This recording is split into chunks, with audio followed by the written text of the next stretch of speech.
Remember what it was like to be a kid? To explore and play.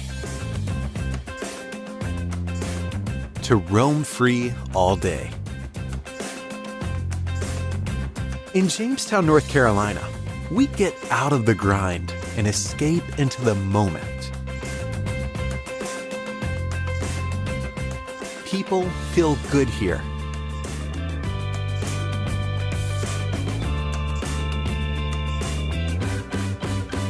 Let loose here.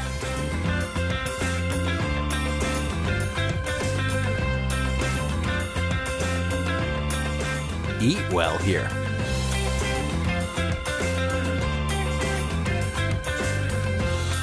Feel swell here.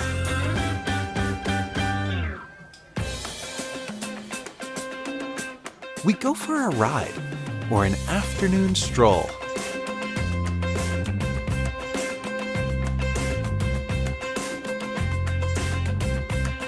We cheer each other on.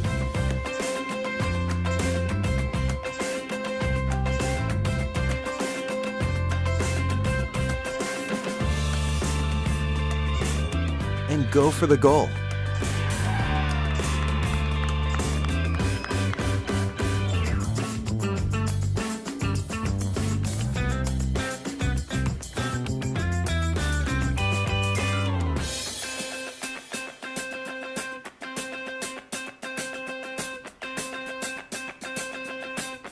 Here, a treasured history meets the energy of a town on the rise. In a place with true heart and soul, and where we have our own special beat. Jamestown, North Carolina, where history and possibility meet.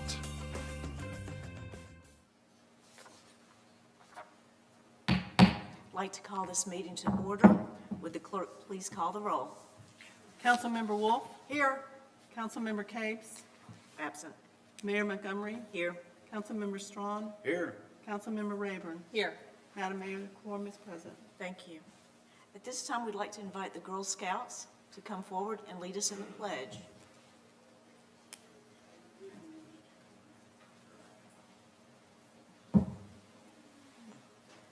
If you'll come in front of the podium and face the flag.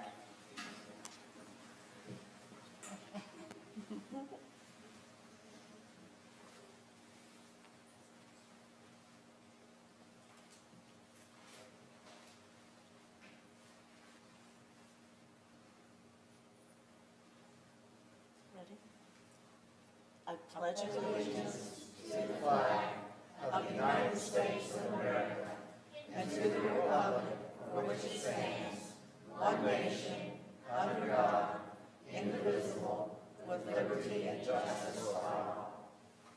Thank you, ladies. You can be seated.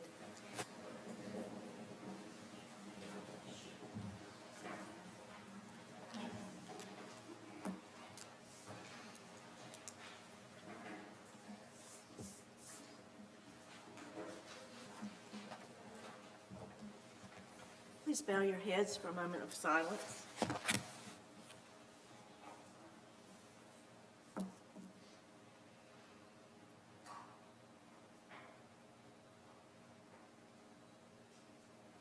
Thank you. Council, do we have any changes to the agenda? I'd like to add an agenda item under new business. Item K, consideration of quotes for Oakdale Road waterline replacement. Second. All in favor? Aye. Do I have a motion to approve the agenda with change? I'll make Aye. a motion to approve the consent agenda as amended. Second. Thank you. All in favor? Aye. All opposed? Thank you. Nancy, do we have anyone signed up for a public comment period? Yes. Susan Dickinson? Please come to the podium, state your name and address, and limit your remarks to 3 minutes, please.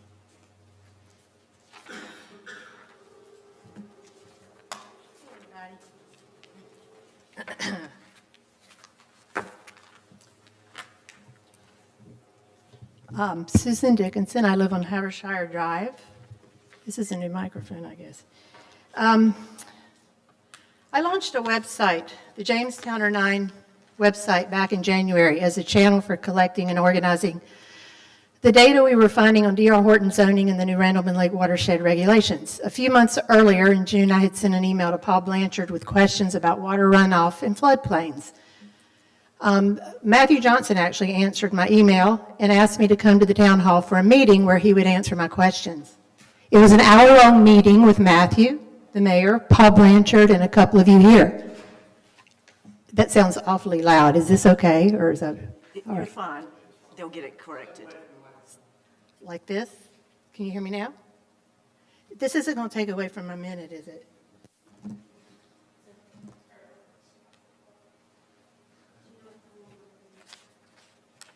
Keep going. Okay.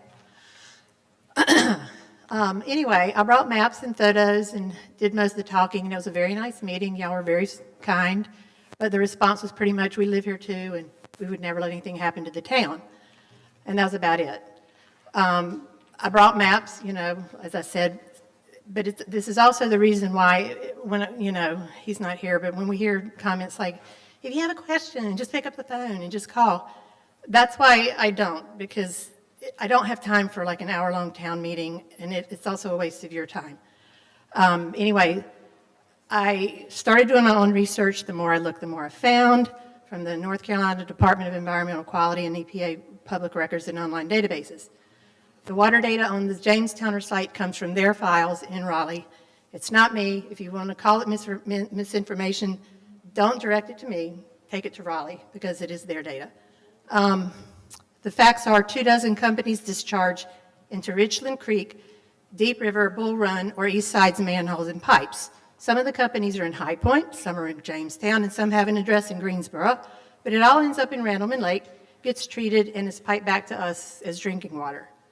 My kitchen water was tested for 5 PFAS chemicals. 3 of the 5, including PFOA and PFOS, were above the health limit.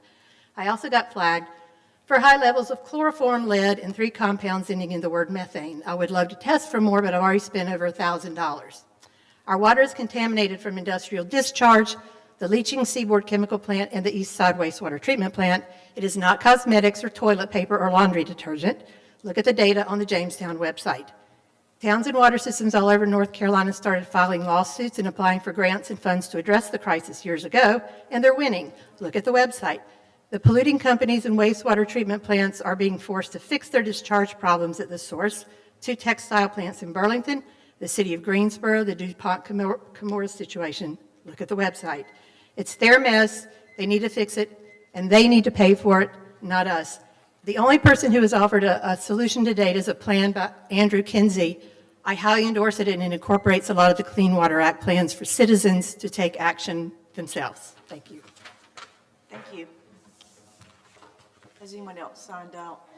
I'm having trouble with the cameras and stuff. I know you had your .com and you pointed at that camera. Well, thank you. I appreciate that.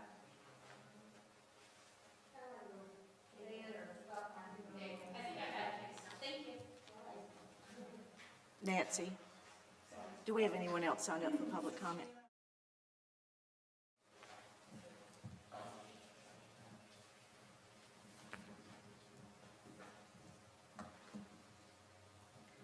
Christina Reeser, 2621 Glass House Road. At the March 21st, 2023 Town Council meeting, I spoke about the town's contaminated drinking water and the town manager's press release, which was riddled with inaccuracies and misinformation. During my speech, Councilman Capes continually clinked his glass and water pitcher, making it known to the audience he was drinking town hall tap water. At the end of my speech, in response to my question, do you feel comfortable using your tap water for drinking, cooking, or bathing, Capes sighed, took a drink of water, and responded, I like to say that I do. Cheers. Basically mocking my public comments. The last speaker of the night was soon to be declared town council candidate Pamela Burgess, who went on to blast certain Jamestown residents and community members for making noise, claiming they were spreading misinformation and negativity. Mind you, the town did that all by themselves by denying factual information that is a matter of public record. Let's not forget another town council candidate, Sarah Glanville, who was not fulfilling her duties as planning board chair, skipping out on technical review committee meetings until I cited LDL language. Now I ask, are these qualities and behaviors you want representing you on the town council? How is the town code of ethics being followed in any of these instances? Keep in mind, a year ago this week, Aberdeen Bully spilled a minimum of 16,000 gallons of untreated wastewater into Bull Run over a minimum of 5 days. Yet, a Jamestown representative was on site and the public was never notified of this spill as required by law. Then, on February 14, 2023, the town performed PFAS/PFOS testing, aka forever chemicals, confirming what was already publicly known, yet these test results have yet to be mentioned publicly or posted to the town website. And now we are here tonight waiting to hear from the so-called experts. In reviewing NCDEQ documents, the town organizational chart shows citizens above town officials. But as residents, do you feel you have a seat at the table? The town manager serves at the pleasure of the mayor and town council. By convenience, the mayor and town council do not have to entertain or address residents and/or public concerns. These government officials are supposed to be working in the best interests of its citizens and have the ultimate authority in regards to town matters. Yet they fail miserably in performing their jobs competently and keeping the public properly engaged and informed. It seems the town of Jamestown is getting too big for their britches and continue to contract out more and more services with minimal oversight, ultimately costing Jamestown residents more and more money, as seen with increases in stormwater fees, vehicle fees, and property taxes, because the town ignored the issues for years, which are finally coming to a head, and town officials are scrambling to get control of this mess they created. Oh, and if you didn't know, coming in the near future is yet another property tax increase for residents, compliments of your elected officials. Thank you. Do we have anyone else signed up, Nancy?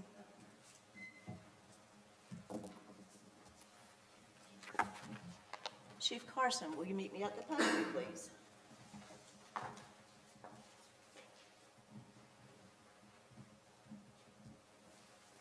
Where its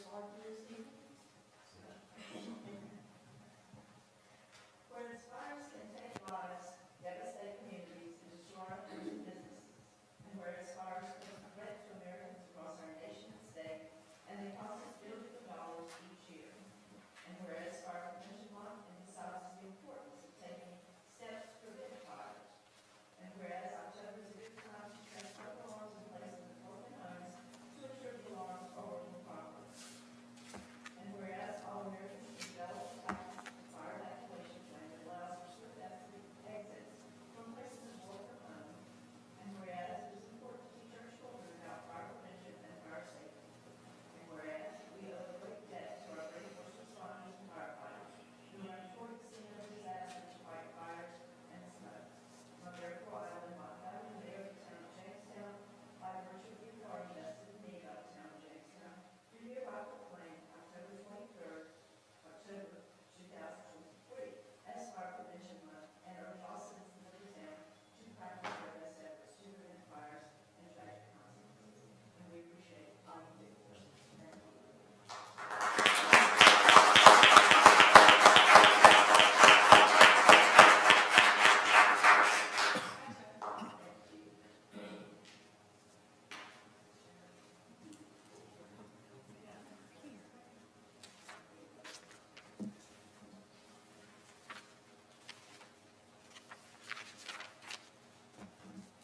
At this time, Rebecca Rayburn will present the proclamation to the library board. Are there any Friends of the Library Yes. members? Aha, there we go.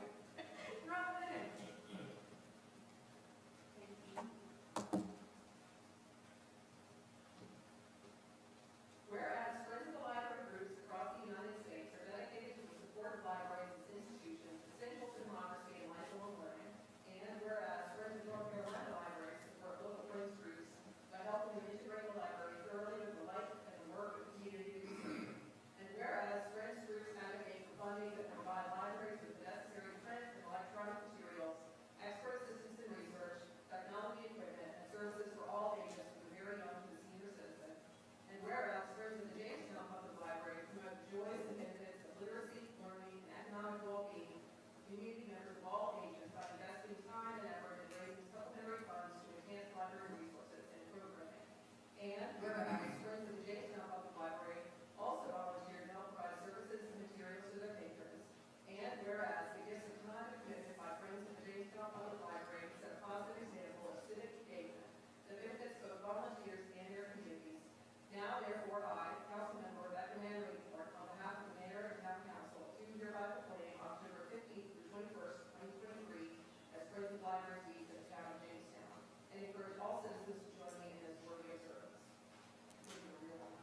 Can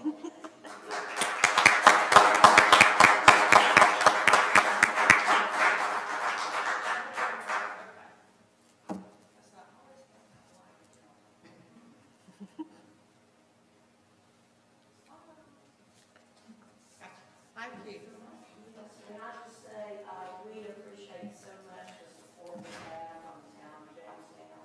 We feel like we have a really good working relationship with the town. And, if you haven't been in our beautiful library, shame on you. It is absolutely the most unique, welcoming, historic, magical place you'll ever want to go into. If you're not already a member of the Friends, you need to. And in the back, I will have some applications and some free benefits. Thank you.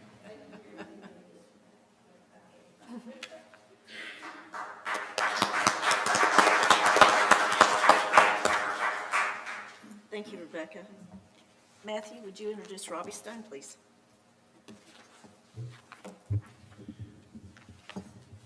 Well, good evening, Mayor and Council. As you know, we often invite our representatives from the Sheriff's Department and the Fire Department to give updates and reports to our council and to the public. We provide these updates to the public in order to promote transparency and to help provide accurate information to our citizens. We have expanded that invitation this evening to include representatives from two of our other agencies that we partner with, the City of High Point and Piedmont Triad Regional Water Authority. We contract with them to help provide our citizens with water treatment and wastewater treatment. The representatives, which I'm going to introduce shortly, are with us to speak about the work that their agencies do, how our capital contributions are spent, and what's on the horizon for water quality in our area. And it is my pleasure to introduce them to you now. I'm going to introduce both of them, and then they'll come up in sequence. Robbie Stone has been with the City of High Point since 2013 and has served as the Water and Sewer Main Superintendent, the Assistant Public Services Director, and most recently, the Deputy Public Services Director, and then he became the Public Services Director in March of 2022. As Public Services Director, Mr. Stone oversees the Public Services Department, which includes streets, water and sewer, environmental services, which is garbage collection, landfill, compost facility, and the materials recovery facility, recycling facility. Stormwater maintenance and the cemetery division. The Public Service Department in High Point is the largest department, has over 325 full-time positions. He is also a licensed professional engineer in the state of North Carolina. Greg Flory is the Executive Director of the Piedmont Triad Regional Water Authority and is responsible for the oversight and direction of the Water Authority, the water treatment plant, the marina, and all PTRWA facilities. Mr. Flory has over 25 years of experience in water and wastewater industry, and prior to accepting the Executive Director position in early 2012, he spent 10 years with National O&M and Petrus Environmental Services, overseeing utility system contract operations and maintenance projects at the Department of Defense, in municipal and private facilities throughout the country. Mr. Flory is also a licensed professional engineer, but he is also an engineer in both the states of Virginia and North Carolina. So as you can see, these are the experts in their field. They understand the subject matter very well, and they're going to present that information to us this evening. I'm going to dim the lights. I'm going to invite Mr. Stone to come on up. Thank you. Thanks. Thank you.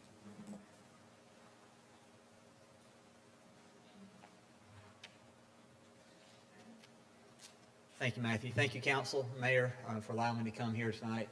Matthew and I were talking earlier. I'll try to stand here at the podium, but there's some of this text I may have to take a step over as I get a little bit older. My eyes are not as good as they used to be. So Robbie Stone with the City of High Point Public Services Department. I do want to just share some of our departmental information with you this evening. This map here just shows the various river basins in North Carolina. There's 17 different river basins here in North Carolina. And High Point, our area in High Point actually sits in two of those river basins. So the Cape Fear River Basin and the Yadkin PD River Basin. So we split those basins there. High Point also resides in 4 different counties. We had the opportunity to work with Guilford, Randolph, Davidson, and Forsyth. So another little unique piece of us there.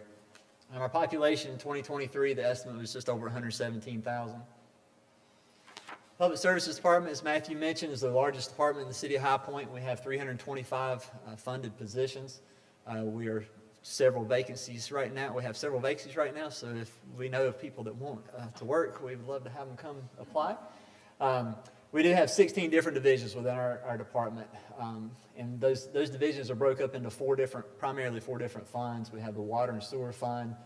For that budget was around $66 million. The solid waste fund is about $21 million. Stormwater fund is almost $8 million, and the general fund just over $9 million. Those divisions are listed down at the bottom there. Matthew kind of went through some of those. We have two different admin divisions there, one on the water sewer side, one on the traditional public works side. Then we have our water treatment plant. We have two wastewater treatment plants. We have a residuals management division, a laboratory division, our water and sewer plant maintenance, and then our water and sewer mains, our distribution and collection group. Then on the traditional public works side, we have our street maintenance, our cemeteries, our stormwater maintenance, environmental services, our Kersey Valley landfill, Ingleside compost facility, and our material recovery facility, or the MRF. Oh, this mouse is quick. All right, so some water information on our water. Our Ward water treatment plant is permitted to treat 24 million gallons per day. Our source water, we have two source water lakes, and one is Arnold Kuntz, or City Lake, which is right here adjacent to you all, and then we have Oak Hollow Lake. There's two raw water pump stations that bring that water to our plant. There's 3 elevated water storage tanks that we have out in our distribution system, and then we have 1 ground level storage tank as well. PTRWA, who you'll hear from next, we actually purchase water from them. We purchase 2.28 million gallons per day from them, and also distribute into our system. Our distribution system, we have about 43,000 customer accounts. It's about 625 miles of water lines or water mains within our system. And down at the bottom there, you see our number of breaks that we've had historically over the past 3 years.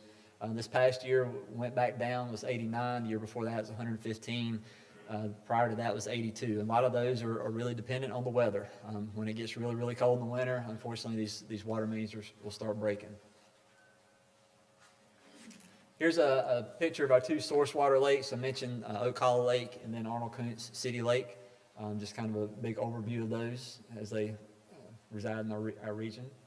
And here's an overview of our Ward water treatment plant.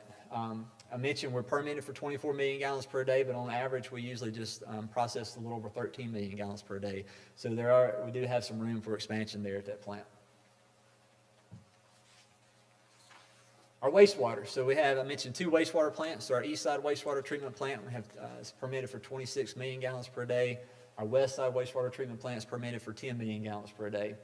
In our collection system, we have about almost 42,000 accounts in our sewer collection accounts. It's about 677 miles of sewer mains out within our system. And then we have we list our number of sanitary sewer overflows down in the bottom there. Fiscal year 23, we had 22. Previous year was 21. Before that was 27, and then 42.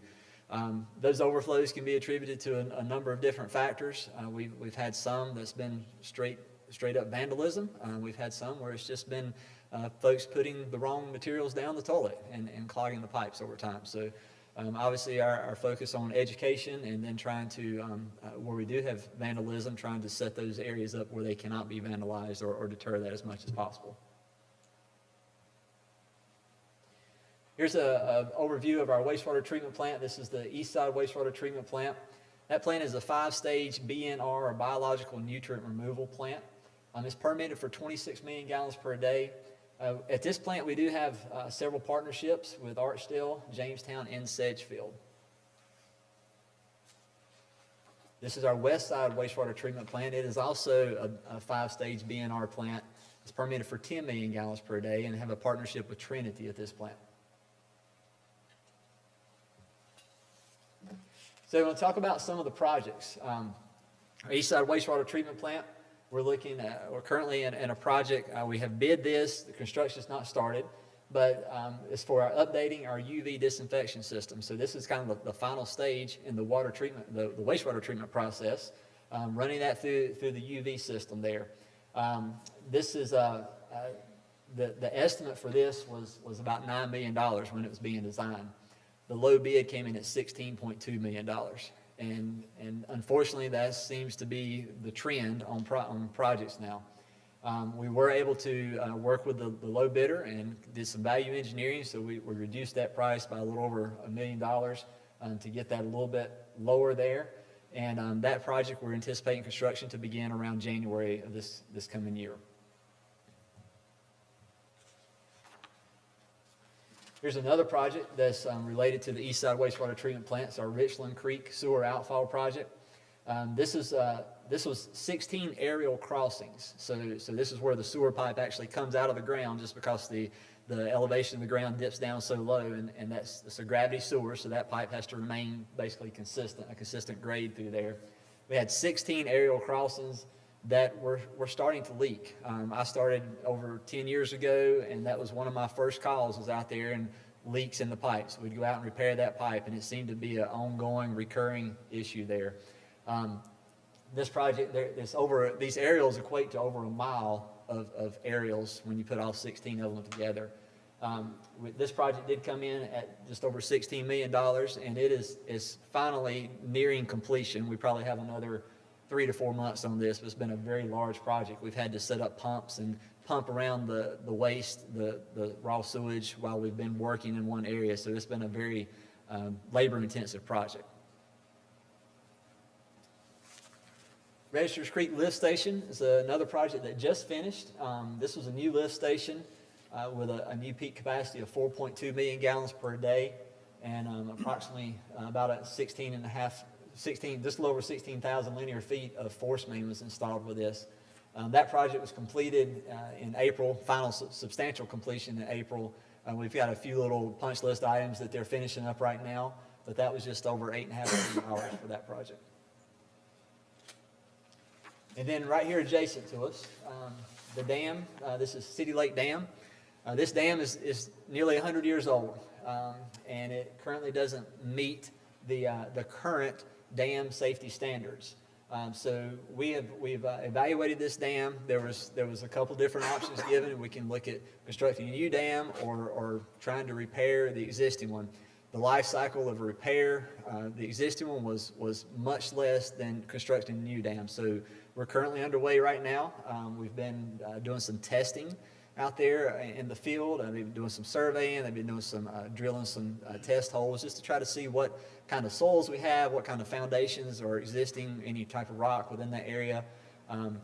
Initial thoughts on this is thinking it's going to be in the $30 million range. I'm a little leery of that number. I'm afraid it's probably low. So, but as design continues on, we'll get that number a whole lot closer as we get closer to that. We are anticipating on this project, it's probably going to take about 18 to 24 months just for design and permitting. There's a lot of permitting to go along with it. It's going to be a two-phase design. This first design is going to kind of get this preliminary information together, so then we can all come back to the table and say, all right, here's what we have to start with, and here's the type of dam structure that we're looking at. And so we'll have to make some decisions there, and then we'll go into the actual final design and then permitting associated with that. All right, some of our areas of focus. Regulatory compliance, emerging contaminants are obviously is a big picture, a big item on everybody's radar right now. Lead and copper. Lead and copper is also, we're looking at that out in the system. That's a federal mandate. We are taking guidance of these federal mandates very seriously and abiding by those. Looking at the lead and copper, looking at this emerging contaminants, what steps do we need to take to correct both of those? Aging infrastructure. We have basically CIP planning that we constantly do every five. We put that plan out and have a 5-year projection on that, and looking at what projects are coming down the road. What we need to do so that not only we can plan, but our partners can plan too if they're tied in or associated with some of those projects.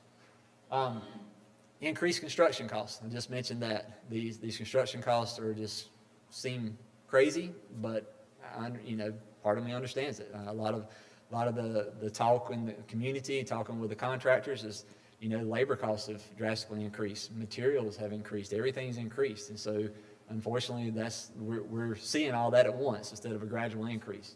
So that's an area of focus for us. Staffing challenges. We are we're ongoing with seems like low staff. We've attempted one-day hiring events. We've had some good success at those with having a one-day set up. We set up at a library. We've set up at other locations. Folks come in and basically we go through the whole interview process and give them an offer letter in that same day.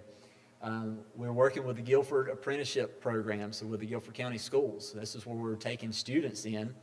Students are working with us approximately 20 hours a week, plus they're going to school for approximately 20 hours a week. They're getting paid for 40 hours while they're earning their degree, but they're also gaining those skills and resources to work with us. And what the goal, the long-term goal is at the end of their 4 years, it'll take them 4 years to accomplish that 2-year degree, but at the end of that 4 years, then we'll have a trained, dedicated employee who now has a degree as well in their field of work. Also looking at different salary studies. We've had some internal salary studies, just trying to make sure we're competitive with our neighboring communities.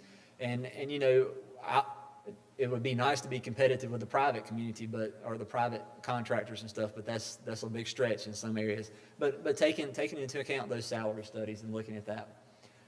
Looking at the future, looking at our current growth areas, I think we all have the potential. We all know the potential. There's a lot of potential growth within our area and adjacent to us. So taking that into account for sewer capacity. Do we have that sewer capacity? What are we going to do with that additional need there? How can we address that? Looking at, we're updating our sewer master plan.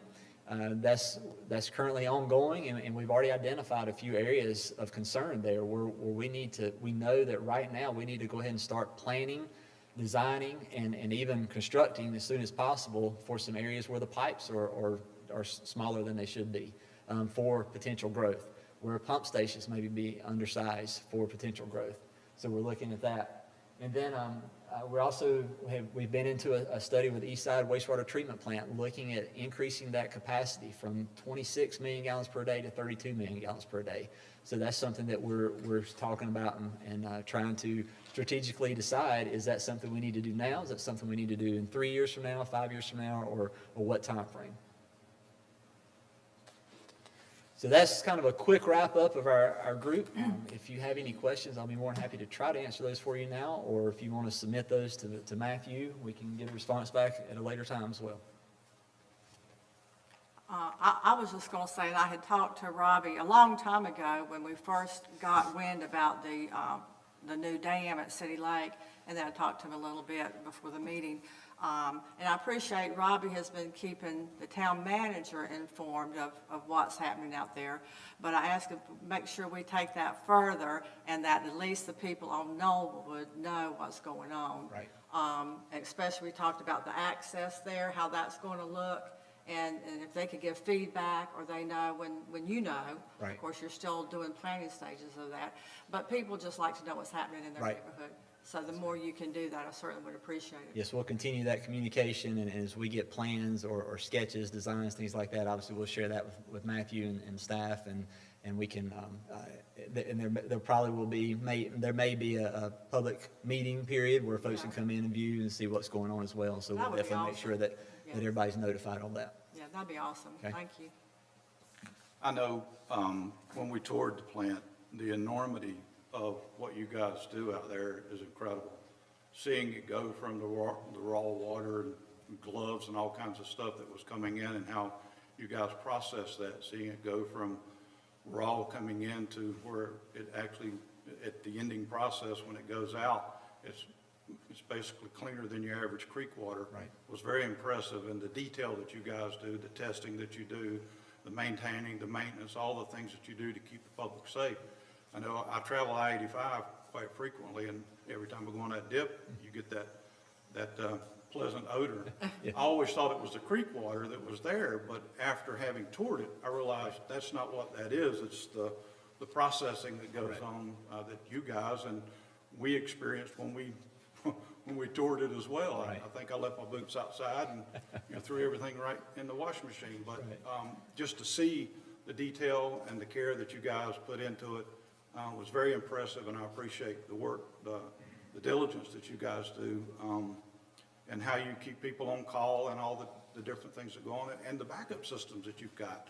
you back up to a backup so that we don't have an issue with the Randoman water and those sort of things. It's just, it was very impressive, and I was very pleased, and I've shared it with a lot of people, so thank you. Thank you for that.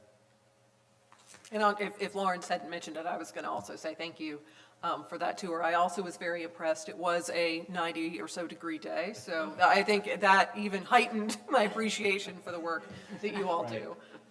So yeah, thank you. Thank you. Thank you very much. Thank you.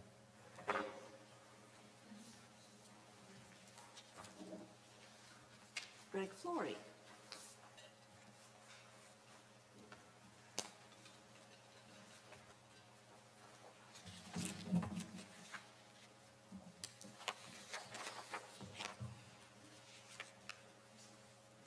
Ready? All right. Good evening. How you doing? Good to see you again. So I'm going to give you a little update on PTRWA. I know everybody came out and had a tour at the plant, and I'm just going to try and update everybody a little on the facts about your agreement with the Water Authority and where we're going here in the future. So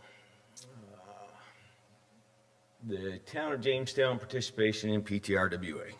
I think it's going to be easier for me to read what I brought instead of looking over there. So, Jamestown currently owns a 2.5% stake in PTRWA, which basically equates to 1.2 million gallons a day of total capacity in the Water Authority. So that is the total water at full build-out that the town owns in the Water Authority. Right now, Jamestown has 0.775 million gallons a day of treated drinking water currently available on a daily basis. So if the town needs it, we're obligated to provide it. That's our agreement with the town. Under the original master agreement, each partner's initial construction allocation with PTRWA was 100% take-or-pay agreement. So when the original plant was constructed at 12 million gallons, each partner agreed to take 100% of their allocation, whether or not they were using it or not. That was the agreement that was necessary to ensure the funding was in place to operate the plant, okay? When I got there, we did an expansion in 2016 and brought the plant up to 14.7 million gallons a day. And when we made that expansion, we changed that agreement to all future expansions would be 25% take-or-pay. So that reduced the burden on all of our partners, all right? The town's current take-or-pay allocation is 0.494 million gallons a day. PTRWA is currently delivering 0.625 million gallons a day of the town's water through Greensboro's and High Point's systems, with the split between the two systems being directed by the town staff. So on about an annual basis, the town looks at where their needs is and indicates to us where they want us to send their water through our pump station. A certain percent going through each of the municipalities' lines. The ownership of that water essentially transitions at our booster station on Route 62.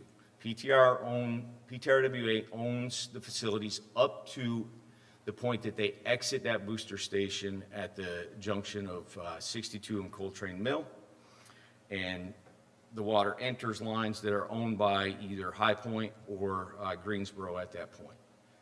We still monitor the water where it comes into Jamestown system just as a quality control check. So we come out weekly and are checking the water as it enters the system, but that's already passed through the lines that are owned by High Point and Greensboro at that point. Let's see. Okay. Did I jump too far there? Oh, all right. So we are currently in the process of planning for an expansion of the water treatment plant. The way the contract works that all of the partners have with us is whenever any of the partners needs an expansion, they let us know and we poll everybody to see who wants to participate. Greensboro initiated an expansion request, and so in accordance with BTR's master agreement, we've polled all the partners. Current plant capacity is 14.7 million gallons a day And the plan is to expand the plant to 26.7 million gallons a day, based on the needs that Greensboro is predicting and the other partners who are planning to participate in the expansion. There's also a practical side of what that expansion has to be based on the size of components that you would build. You wouldn't build a basin to only be 1 million gallons. It's not a practical expansion. So when we look at the expansion, we have to look at what is engineeringly practical with the facility that we have. And so 26.7 is the ideal number to expand to. The estimated expansion cost right now, based on the design that's been done, is for $55 million to expand the facility to 26.7 million gallons a day. The next expansion that we will have beyond this won't be probably for another 10 to 15 years. So everybody, all of our partners, the town has to determine if its expected usage in that period will exceed its treated water capacity currently available. So is the town in the next 10 to 15 years going to need more than 0.775 million gallons a day? That's the question the town has to answer. Expansion costs will be shared amongst those participating in the expansion. That's what's spelled out in the master agreement. Given Greensboro's willingness to take as much of the 12 million gallons that the other partners don't use, it will be a % of the 12 million gallons taken. So in other words, if Jamestown is only taking a small portion of the expansion, the amount that Jamestown will be paying into that $55 million is a percentage of that flow calculation. Were the town to wait and choose to expand at a different time when other partners wouldn't, the cost would be borne solely by the town and would be significantly more expensive for the town. The take-or-pay amount under expansions will be 25% of the amount taken going forward. We designed it that way so that the plant will operate at 50% capacity at full build-out on a routine basis. That's done to reduce the burden on the partners and lower the maintenance and overhead on the plant. Okay, if we were running at 100% every day, you would be paying significantly more in maintenance costs, chemical costs, all the costs that go into operating the plant. Our current understanding is that Jamestown is planning to take its remaining allocation of 0.425 million gallons a day with this expansion. And so the town's take-or-pay allocation will increase to 600,250 gallons a day, which is below what it is currently receiving from PTRWA. All right. Yeah, that mouse is, okay. I'm going to talk real quick about the source water quality. Your water comes from Randleman Reservoir that was constructed by the Water Authority back in the beginning of the decade, or beginning of the century. 1999 was when construction started, was completed in about 2003. The reservoir is a 171 square mile urban and industrial watershed, okay? It was recognized as part of construction that there were contaminant sources throughout the watershed, and that's what led to the Randleman watershed being classified as a Class 4 watershed. That is, by definition, a urban industrial watershed. So when we went to the point of getting the watershed permitted, that was the classification that the state assigned by definition. Recognizing those hazards in the watershed, multiple barriers were used to mitigate the associated risks. We constructed wetlands as part of the construction of the reservoir. Those were used and required as a means of uptaking the nutrients that would be entering the reservoir. We were required by the Corps to purchase an additional 3,000 acre buffer around the reservoir as a form of water quality protection. So we own 200 feet above the full pond level around the entire reservoir. That's a form of water quality protection that we were required to initiate when we constructed the reservoir. And then we also, when we constructed the original plant, we installed redundant filtration technology. We have 3 levels of filtration that the water goes through as part of the treatment process. That was to ensure that there was adequate filtration of the water, being that when the plant was constructed, we didn't really know what that source water quality was going to be. I mean, it was unknown. Non-point and point sources are both sources of contamination that enter the reservoir. Point sources would be, the east side wastewater plant. That's an identified specific point of water entering the reservoir. 9-point sources are all the farms around the reservoir that water flows onto and runs off into the reservoir, okay? The size of the reservoir does provide a significant amount of dilution. It's 22 billion gallons of water in the reservoir when it's full, okay? It's a lot of water. So it does result in pretty stable raw water quality for us. The goal is to minimize contaminants entering the reservoir for sure, but incidental spills really have a negligible effect on the base water quality that we see at the raw water. So when we get a notification from High Point that there's been a spill in the watershed, we do monitor the raw water quality to see if there's an effect on it. We increase the level of disinfectant just in case there is any noticeable effect, but we really rarely see any impact on the treatment when there are incidents upstream of the reservoir, and that's due to the size of the reservoir. It provides a buffer for us. Really, non-point source contamination is probably more what we see an impact on the raw water quality. Unmanaged, improperly managed runoff is generally where we see that impact. These farms that are spreading manure, honestly, on the land during rain events, during hurricanes in particular, that's when we see all of that runoff coming into the reservoir, where we do see changes in the water quality and are having to adjust the chemicals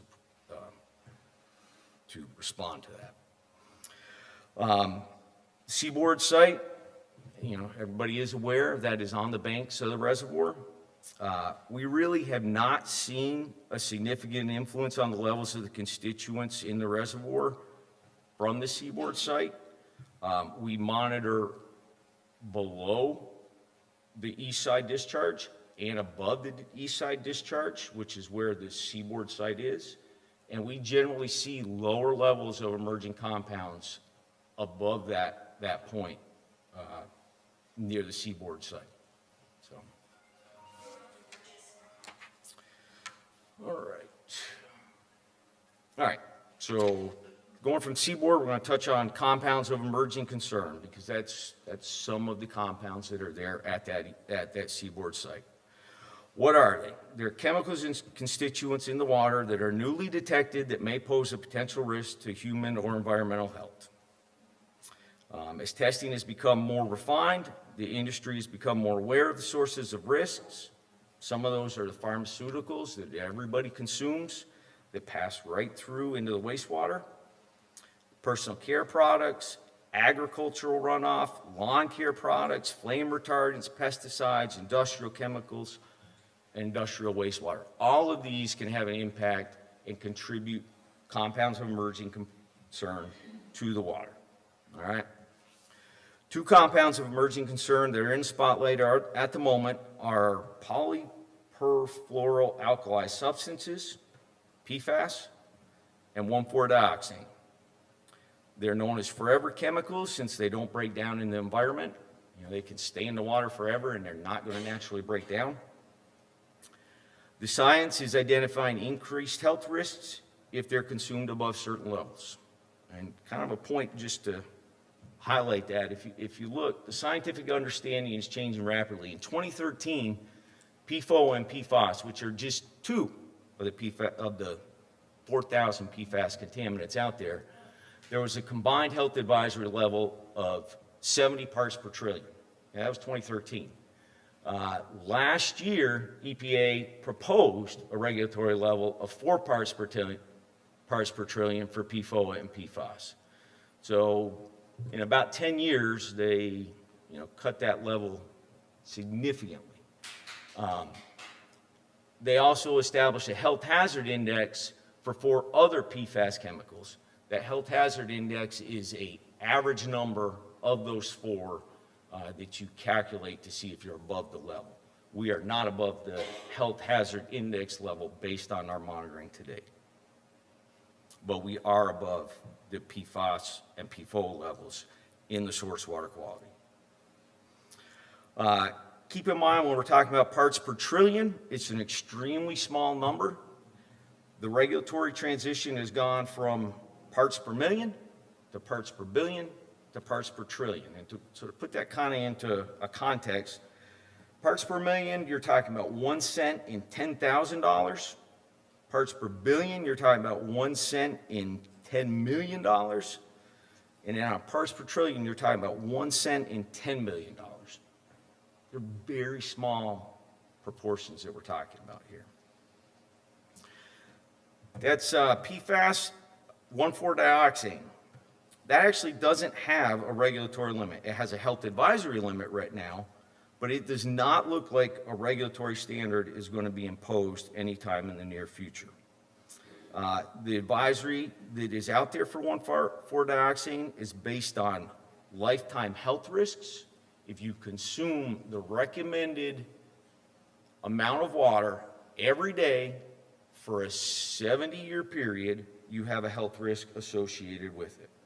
And the health advisory levels that have been established are 35 parts per billion for a 1 in 10,000 risk in drinking water, and 0.35 parts per billion for a 1 in 1 million risk in water supply waters.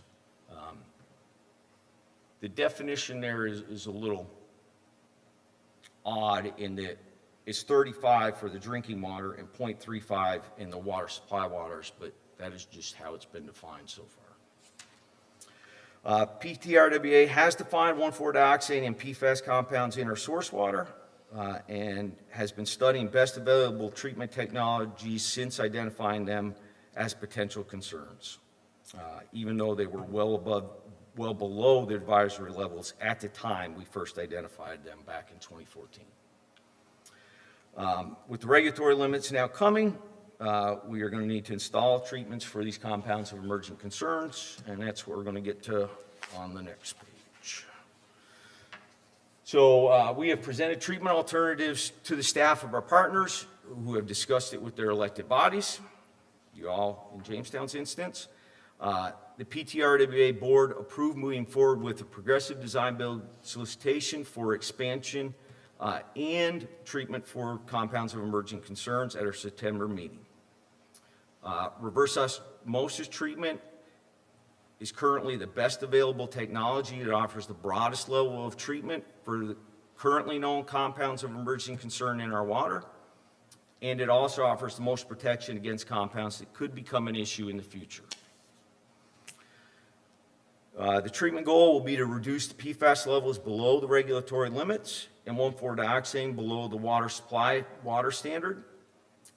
The long-term treatment efficiency, though, is still unknown with these constituents because treating for them is such a new technology. I mean, the regulatory standards aren't even imposed yet, and we are designing the treatment system at this point. So, the preliminary cost for the RO system is $120 million. It is a very expensive system. It's also very energy intensive and will cost a lot to operate. The volumetric rate that we will charge to everybody will have to be adjusted accordingly to account for that, and we are currently undergoing a rate study with our financial advisors to determine what that will be. Duke can't even tell us what their cost is going to be to provide us the power for this facility yet. They are most likely going to have to build a new substation to supply the power that this facility is going to require. The amount that each partner will need to contribute to the cost of the treatment will be based on your percent participation in the original construction and any participation in expansions. So based on current estimates, Jamestown's portion of construction and expansion costs is going to be $6.4 million. PTR is participating in we are participating in a cost recovery lawsuit against the manufacturers of some of these chemicals. That may offer some relief, so the amount that Jamestown would have to pay in for the treatment system would be reduced proportionally if those lawsuits are successful. 3 of the companies that are in those lawsuits have offered settlements that would be awarded across all of the constituents. They're kind of like a class action lawsuit, but they're called cost recovery lawsuits instead. It's basically the same. You have a big party of water users that are all in this lawsuit that will get a portion of the funds. We also are going to investigate all options when it comes to funding alternatives. We have applied for revolving loan funds. We will try for state and federal earmarks to offset any of the impact that we can on our partners. But I do realize it's a significant cost that all of our partners are going to have to absorb. So that's kind of a quick synopsis of what is going on at the water treatment plant. I'm going to talk real quick about some other projects that we're involved in. We have a wastewater committee right now that is looking at wastewater capacity issues in the region. As all this economic growth is coming to the region, there's a realization that there is probably not enough wastewater capacity to support the growth that is coming. And so our board formed a wastewater exploratory committee that is looking at regional solutions to wastewater capacity. What I can update you on that isn't even on this slide is that in the most recently approved budget, the legislature approved $1 million to look at master planning for water and wastewater capacity in the Deep River Basin. And we are trying to work with the engineering consultants on exploring the needs of that master planning at this point. So that's beyond what we were originally looking at with this committee. Some potential benefits that the members could see if we entered the wastewater market would be that if there's more partners in PTRWA, that could mean lower dues to the partners eventually. Certainly from a watershed planning perspective, it is best done at the regional level versus each individual municipality just looking at their little portion of the watershed. If you have a large entity planning for the needs of the entire watershed, you can address things at a much higher scale. And it may allow some wastewater to be redirected away from the reservoir if a large regional solution is initiated. So. Couple of other projects that we have going on. We are adding some additional connections in Randolph County to an industrial park down there, as well as an interconnection with the Asheboro water system, which will allow Randolph County to sell some of their water out to serve the CAM site, which is another large industrial project out on the Chatham County, Randolph County border. We are participating in the Deep River Trail as a partner with the state on that project. We're working with them on both the paddle and potentially walking trails being incorporated into some of our buffer area.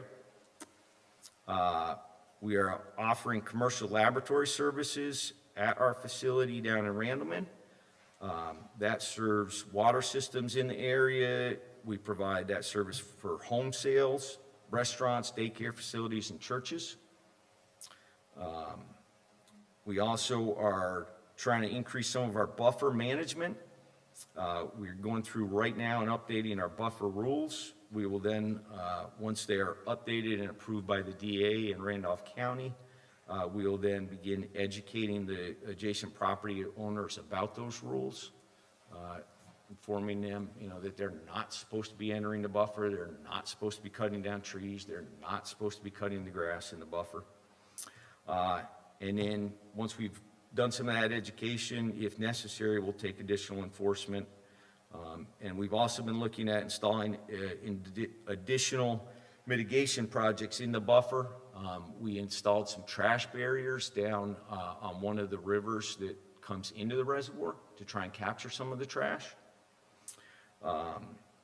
We also have trash and debris management projects. I've paid our employees to go out for 3 days on end throughout the winter when they're not mowing the lawn and collect trash.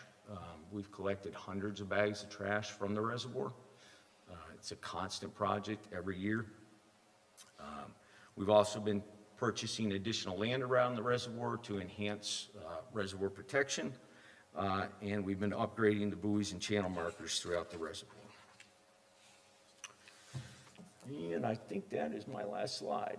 But once again, thank you for being a partner in the Water Authority. Anybody that's interested in learning more about the water treatment process and the Water Authority is certainly welcome to schedule a time to come down and visit. I know you all came down for a tour. We do tours quite often. Happy to host anybody at any time and educate them about the water treatment process. Yeah, thank you for the tour. I thought that was very informative. And you're welcoming anyone to come. Of course, Collins set up a time, but a picture's worth 1,000 words. You can go through this, but then when you see your whole process, it's very, very impressive. Yeah, we have a lot going on there. Yeah, Sure. oh yeah. It was in the testing room and watching the different, you've got 6 or 8 pipes that come in, clear pipes, and starts from what comes from the lake to what goes to us, and to see the degrees, and you're like, wow, they really take a lot of stuff out of that, but then to see the crystal clear what's actually going to. I applaud you for looking forward to what is going to come and what the state is going to start mandating, and trying to come up with a solution based on what you know at this point that will actually get rid of those contaminants. Of course, as is always the case, if folks are really worried about their personal supply of water, they can always filter it themselves as well. Not that that's something they should have to do, but if they are worried about these contaminants that are just now emerging and are becoming more prevalent, that we ourselves are causing, just from taking a shower and the chemicals that we use based on what you guys, I didn't know that, but based on what you guys were telling us. Certainly, with any decision, it's about understanding the risks, understanding what's out there, and evaluating the risks to each individual user. Treatment system we put in, it will not take everything out. It's going to take almost everything out, but we can't guarantee that it'll take everything out all the time. And so certainly every user has to educate themselves as much as they can about the risks and evaluate that individually. And I would encourage the folks to go and see the system, and how you guys maintenance it, the different filters and how you take them out, and all the different things that you have to do to make that work. But just watching it go from where the sediment actually drops down and how deep that is, and how you guys recycle that, and to the ending product is very encouraging. I felt a whole lot better walking out of there than I did before going in. I'll have to say that. Well, thank you.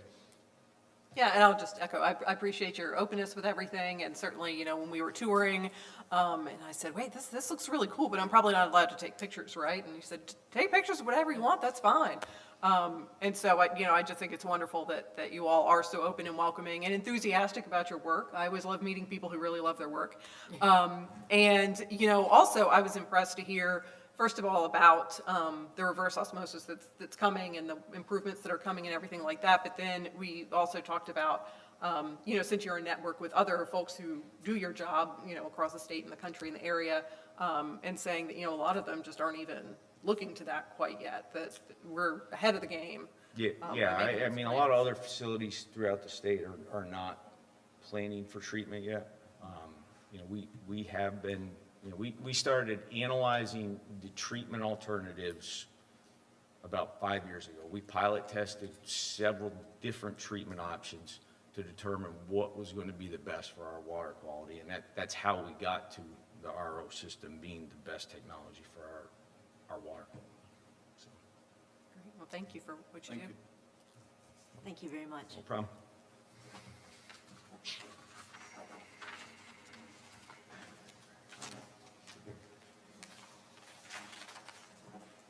Faith, you're going to be up next with our nonprofit funding.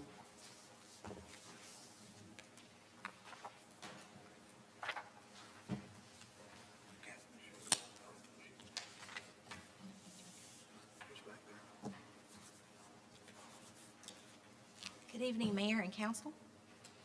Tonight, I'm here to present 4 service contracts for consideration for council approval for fiscal year 23-24. Item A that you have is the Historic Jamestown Society Historical Services Contract in the amount of $10,500. We received a request from Historic Jamestown Society for funding. That includes painting, siding, and other structural repairs. The request is an exception allowed by NC General Statutes and is allowable cost in providing historical services to the town of Jamestown. So the town staff recommends approval of the contract with Historic Jamestown Society. Are there any questions concerning the contract? Any questions for Faith? No, thank you. Item B is the Jamestown Youth League, Do JYL. you want us to vote on these each, Separately. separately, each one? I think you do. That'll be fine, Yeah. yes. So that'll we be go ahead, I would make a motion to approve the contract for services with the Historic Jamestown Society in the amount of $10,500 for maintenance and preservation of historic structures. Second. All in favor? Aye. All opposed? Thank you. Thank you. So item B is the Jamestown Youth League, JYL, and this for recreational services contract. The town does not have available staffing levels to be able to provide recreational services, so we wish to contract with Jamestown Youth League. This is an allowable use of funds per NC General Statutes, and the town proposes to fund up to $10,000 for recreation services for Jamestown youth residents. The town staff recommends approval of the contract with Jamestown Youth League for recreational services. Are there any questions concerning this contract? No, and we verified it does have to go to the Jamestown residents. Yes, ma'am. Or the funds used for that, so. And it, in the statute, it says it's citizens. So. Right, citizens of it, okay, yeah. I move to approve the contract with JYL for up to $10,000 in funding to provide recreational services for Jamestown youth residents. Second. All in favor? Aye. All opposed? Thank you. Thank you. Item C.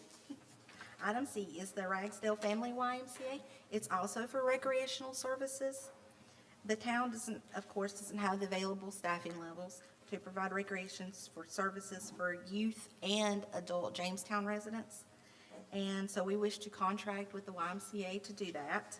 This is an allowable use of funds per NC General Statute, and the town proposes to fund up to $10,000 for recreation services for Jamestown youth and adult residents.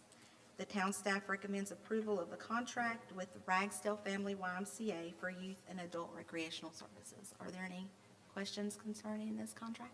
I would just like to mention that, having gone to, the Y, and I guess checking to make sure that Jamestown residents are actually getting a discount, they are in fact, and you do get a 10% discount on the monthly rate.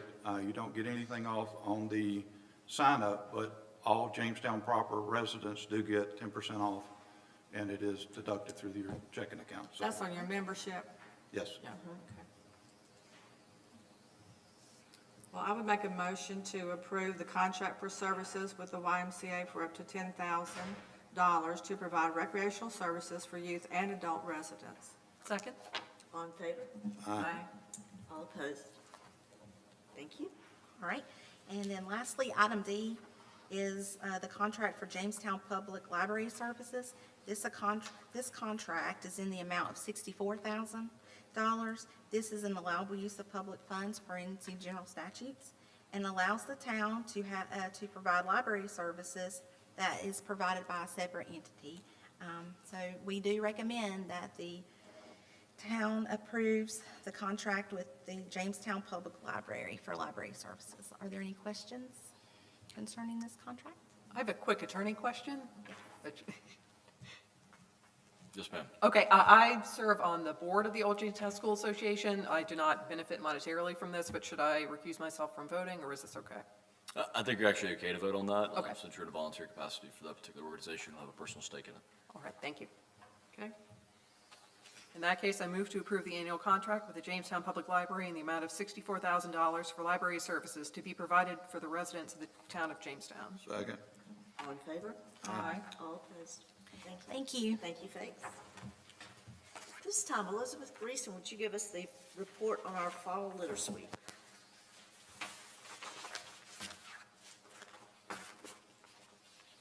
Thank you, Mayor, Council. I just want to give a report on September the 24th, a rainy Saturday morning. We had a wonderful turnout, 25 participants that joined us, and we were able to collect 29 bags of trash from locations along East Main Street at Lydia's Underpass. Thank you, Lawrence Strong, for that. And we did have a group on our Main Street corridor at the library and around Jamestown Elementary School. Thank you to the Girl Scouts that were here earlier. And we did have 2 Boy Scout troops that were able to help us at East Fork Road. And we also had a group from the Rotary Club that helped us on Oakdale to River Road. And then also a group from the Civitans that helped us at Scientific, Robbins, and Kern Street. So it was a wonderful day. We do this twice a year with the North Carolina State Department of Transportation events. And so we look forward to joining again in the spring to be a part of that. So just want to thank the residents and the participants and everyone that is aware of the areas within our town. If ever you have any concerns or anything that you wanted to bring to our attention, please call me at the town hall, and we have equipment that has been provided by our Department of Transportation that offers us safety vests, gloves, and bags, so we can distribute those throughout the year, and then, of course, those 2 times a year for those special events. Thank you.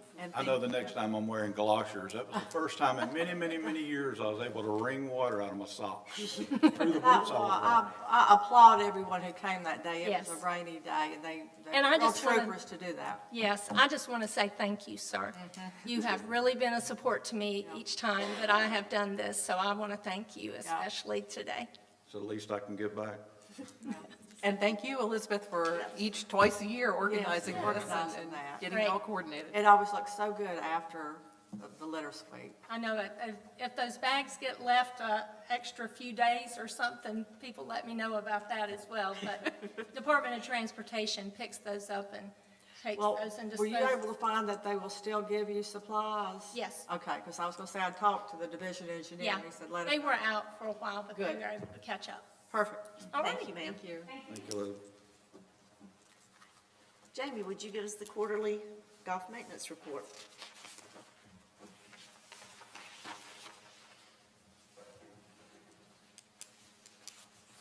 Good evening, Mayor, Council. It's good to see you all again.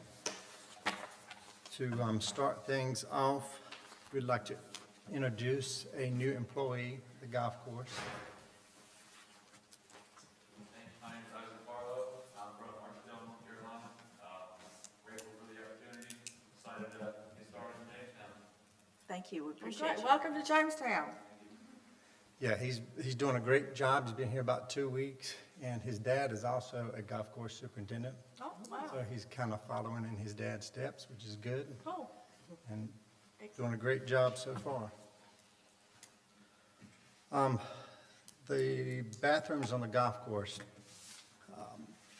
looked in there, they look great. They look like they're getting ready to open, but they ran into a small hiccup on the water fountains. They gotta alleviate that issue, so it's pushing it back a little bit longer. Maybe we're about 2 or 3 weeks out again, so hopefully we'll be open next time we talk. Our temperatures, as you all know, our temperatures getting cooler. Halloween's coming up. We're starting to get a lot more leaves fall, a lot more blowing. We also have lowered our mowing heights on our fairways, tees, greens, and that will help prepare us for the winter months to come, so our Bermuda grass stays healthy and our players have something to hit off of when it turns dormant. The dam on 14, well, I'm sorry, the dam on number 4, we're getting ready to start on that. Today we started draining the lake or the pond, and we're planning on closing that whole side down in November. And while we do that, we're going to take the advantage of that whole side being closed down to work on some of our drainage issues, mainly on number 1 and number 2. So we're going to, it's some old rusted pipe running through the fairway, and it has starting to undermine itself. So we're going to take that pipe out, put new pipe in, fix that, and make the left side of number 2 flat and more playable. Will that be done in-house? Yes, ma'am. And Paul is going to help us with that a lot. Maintenance building. The maintenance building looks great. I mean, it looks really good. The floors look great. Doors look great. They're putting up glass. They put down epoxy floors in the break room, and the parch room, and the grinding room, and the chemical room. They look really good. The cabinetry is going in. Doorknobs are on. We have electricity now.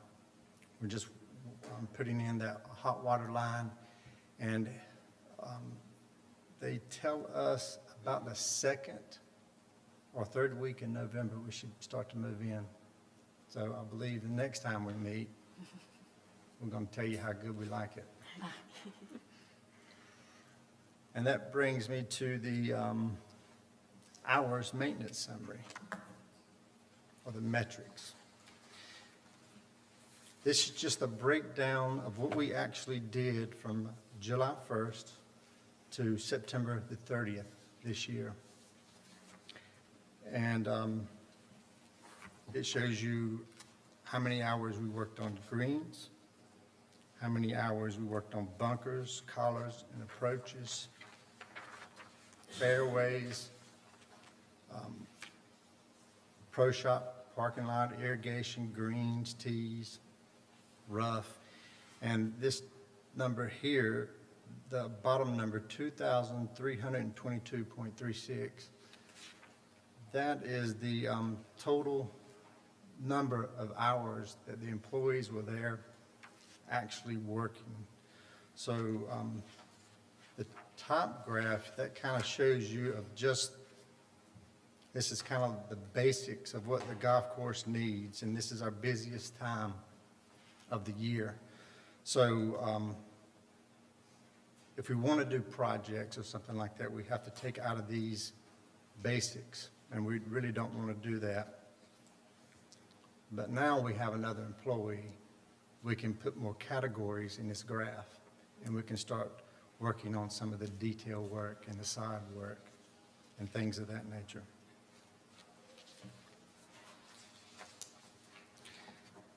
And the calendars I put in the packet just shows you how many times we've changed cups in those 3 months. As you can see, it's about 3 times a week. And that seems to be efficient. If we want to go more, that makes our green budget go up more. And you have to take out somewhere else with that graph that you have in your hands. And the photos, this is the photo, the first photo is of the golf greens. It shows our grass width diameter on the greens. It's a little under a millimeter, 1 millimeter. Put in reference, a dime is, the width of a dime is 1.33 millimeters. So we're quite much smaller than a dime, the width of our leaf blades. So they're pretty fine.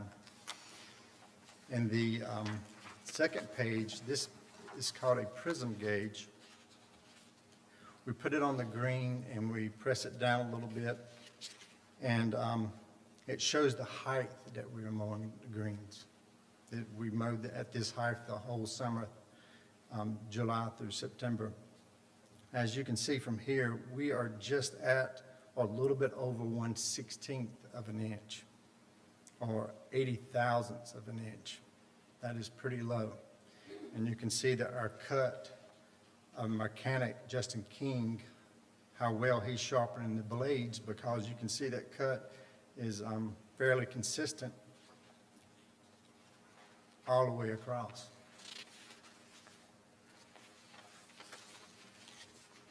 And this third page is a picture of an expanded view of a golf ball on our green, just to give you some kind of idea of what kind of shape the greens were in. And they looked about like that the whole year. And the whole green surface is about like this. We have some superficial issues, but nothing concerning at all. And the fourth picture is kind of to give you guys an idea of when we verticut. You can see the material that we're taking out of this steel shot of the greens. And every time we verticut, we do it 2 times. We go forward and go back every single time. So actually, when we do a verticutting, we're doing it double verticutting. And we're working that canopy to take the green out and also relieve thatch. But also to relieve thatch, we air fire. We air fire in July, and this year we air fired in May as well. So that takes out some of the thatch too, and takes out some of the grain. But you can see how much material that's coming out of that green. And luckily, we're getting rid of this mower right here, with the new mower coming in, hopefully in November. You're going to be busy in November. Ma'am? You're going to be busy in November. Yes, very busy, very busy. And that concludes the report. You guys have any questions I can answer? Just a couple of comments. I was asked, I guess a week or two ago, why we have a grinding room in the maintenance facility.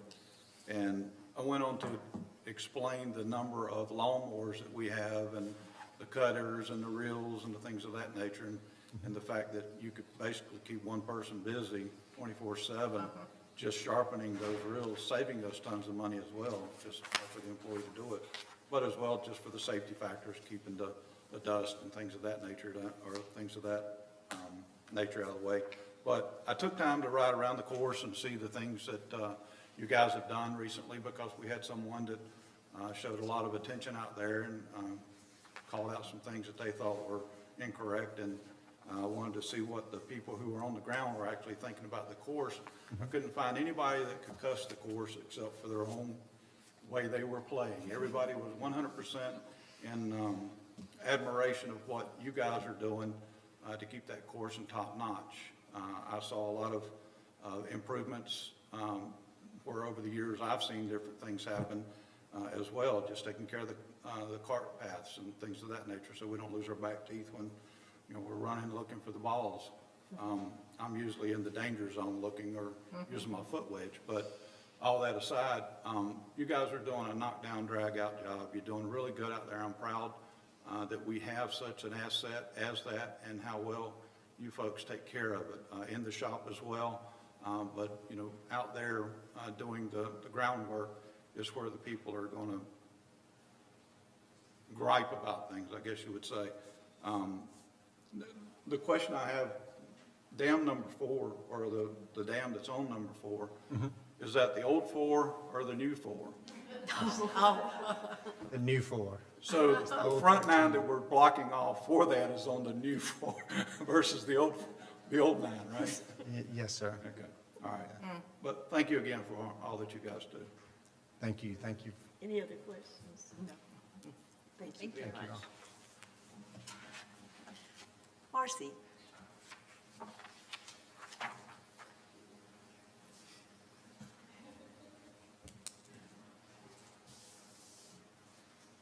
Mayor, council, good evening. Good to see you guys. So I'll start with my quarterly report. The golf course continued to be really busy. Historically, July is very slow. Like Jamie said, that's when we do our big aerification of the greens. However, it did not slow down in July. It was actually up 23% this July from last. For the quarter, we were up about 15% total. August we were up, and September we were up in rounds. So it was very busy. The number that is crazy to me is the driving range. We did $33,000 in driving range sales for the quarter. And it's hard to compare that to 2022 because we shut the range down for the renovation the end of August. So it wouldn't be fair to really compare, but yeah, 33,000 is quite staggering for driving range for 3 months. Concessions, we were up over $2,600 for 3 months on concession sales. So that was good too. In September, we did 10 golf outings. I know Jamie got tired of hearing me say, Jamie, we're having a shotgun, we're having an outing. But they always had the course prepared very nice. Yeah, 10 outings in September. And so those all went fairly well. I'm going to talk about that in just a few minutes. But, and like y'all were talking about, we switched the nines, and that was at the end of August. So that has been a little bit of a transition. We always have to think about which hole is it, and it's different for sure. But we're getting a lot of compliments about it. So we like having 18 coming right back up to the clubhouse. So that seems to be a nice change. So that is our quarter in a nutshell. It was very good, very busy. Well, yeah, I thought usually September and October is when you have a lot of tournaments. Did that? Well, yes, September we did the 10 outings, and that's not even counting like our normal association shotguns. I mean, you throw that in there twice a week as well. I was just talking about like fundraisers or corporate outings, but yeah. But I wasn't counting October for this report. I was just doing the other 3 months. Did you have a lot in October? Yes. Yeah. So it's been busy. And we've got the new, pretty much the bird on everything logoed in the shop. So that seems people are loving seeing that back on the scorecards and the apparel and stuff. So Yeah. It was nice to go in and be able to get a women's shirt that had that on there. So thank you for adding to the shop like that. Yep, no problem. The ladies are loving that for sure. Any other questions about the quarter? Quarterly report? No. Okay. All right, so. Go into your amendments. Yep, okay. And that was comp play policy first. I don't have the agenda with me. Yes. Yeah, okay. Yes. Basically, we were just updating the complimentary play policy. It had not been updated in quite some time. Basically, what we're doing with that is we're removing that spouses of current and former council members be removed, that they're not eligible for complimentary play. It would just be for former and current council members, not their spouses. We also added that part-time employees must work 24 hours in a month in order to receive complimentary play for the following month. We do have some seasonal employees that, we don't want them to work like 2 months out of a year and think they're going to get free golf for the rest of the year. So that's really what that was for. And then we just changed the wording of PGA, LPGA, and superintendents. They just need to be current licensed members. And the other thing we took out was it had that golf course management could extend privileges to individual or groups who have a relationship with the town. We actually took that out, so golf course management cannot extend that.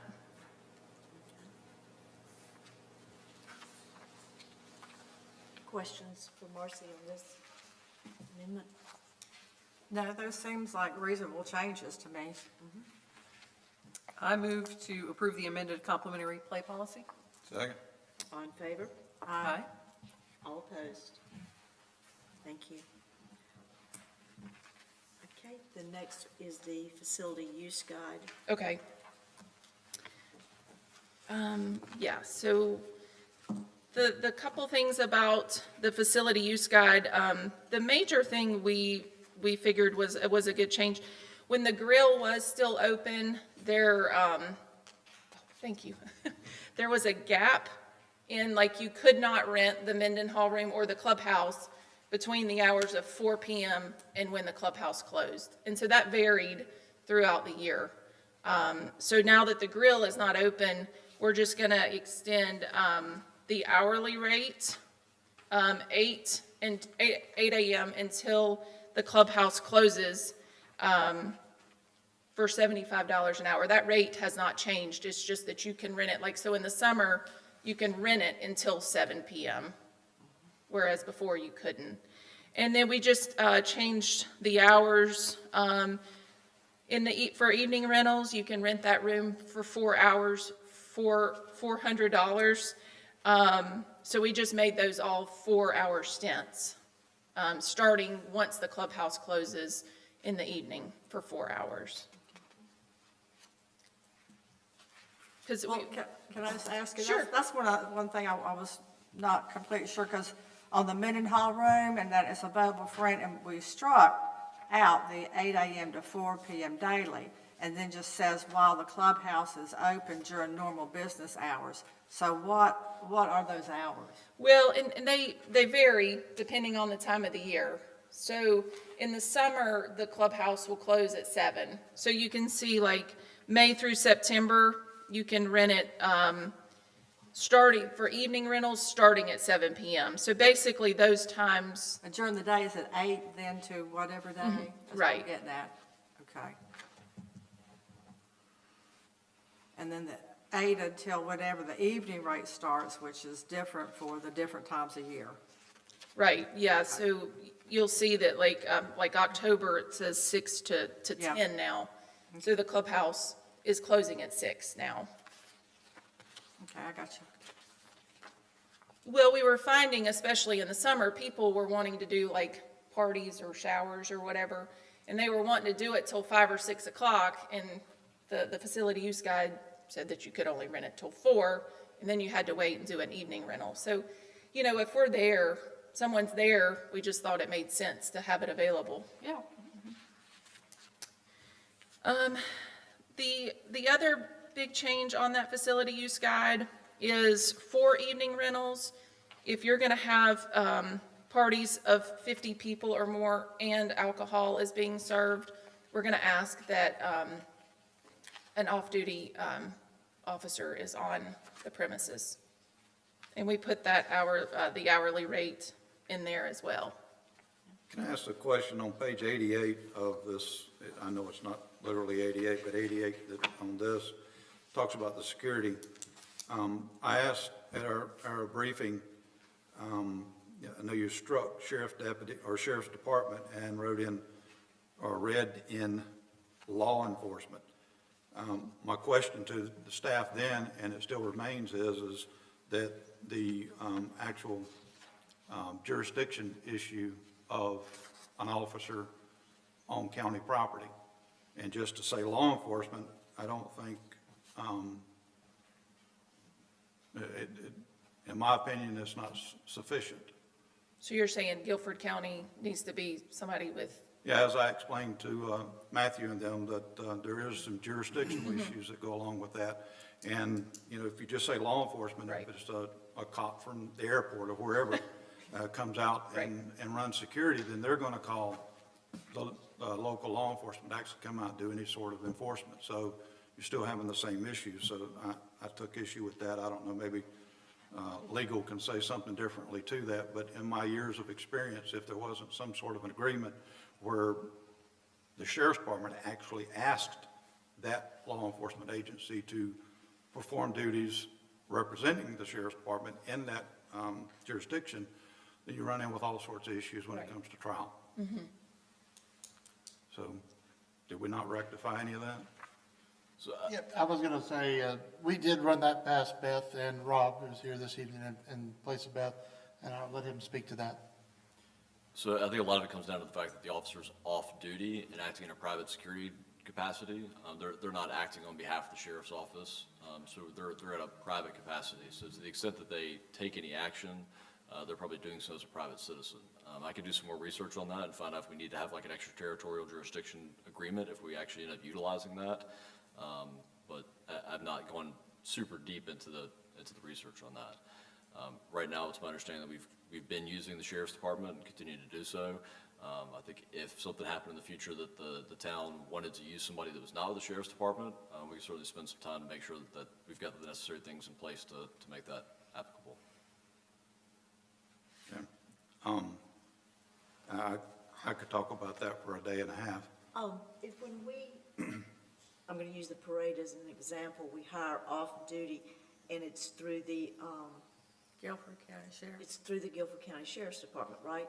Yeah. And Guilford County is the one that's going to be providing whatever officers are needed? That's correct. So we always utilize the Guilford County Sheriff's Department for off-duty police officer protection. I think in my conversations with Beth, it was basically, it covers everything. You know, it covers us. We don't have to go back and change our ordinance if for some reason we had a contract with a different department. And I'm not going to talk about jurisdictional boundaries or anything like that. But I think she's trying to prepare us, you know, for, you know, if there was something that changed in the future, we wouldn't have to try to go back, or we wouldn't find ourselves between a rock and a hard place with, you know, having a specific department that must be chosen.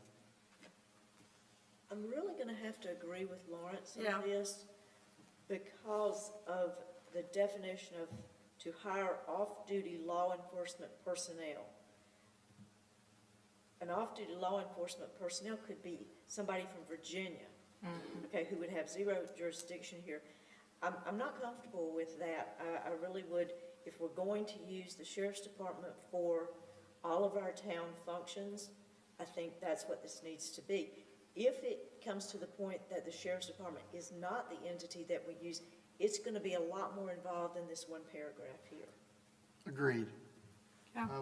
I'm going to defer that to the attorney just to see if they would be comfortable with us reinserting Guilford County Sheriff's Department in lieu of the law enforcement terminology. I think it's probably fine if the board makes a decision that that's the only law enforcement entity that we want to contract with this, in this particular situation, that's a policy decision. I don't think there's anything that prevents the board from having the contract say law enforcement, but then to tell the town manager that at this point, the only law enforcement officer we have any interest in dealing with is the sheriff's department. I think that gives the board some additional leeway in the future without having to pay the silly attorneys to go back and make revisions on the documents.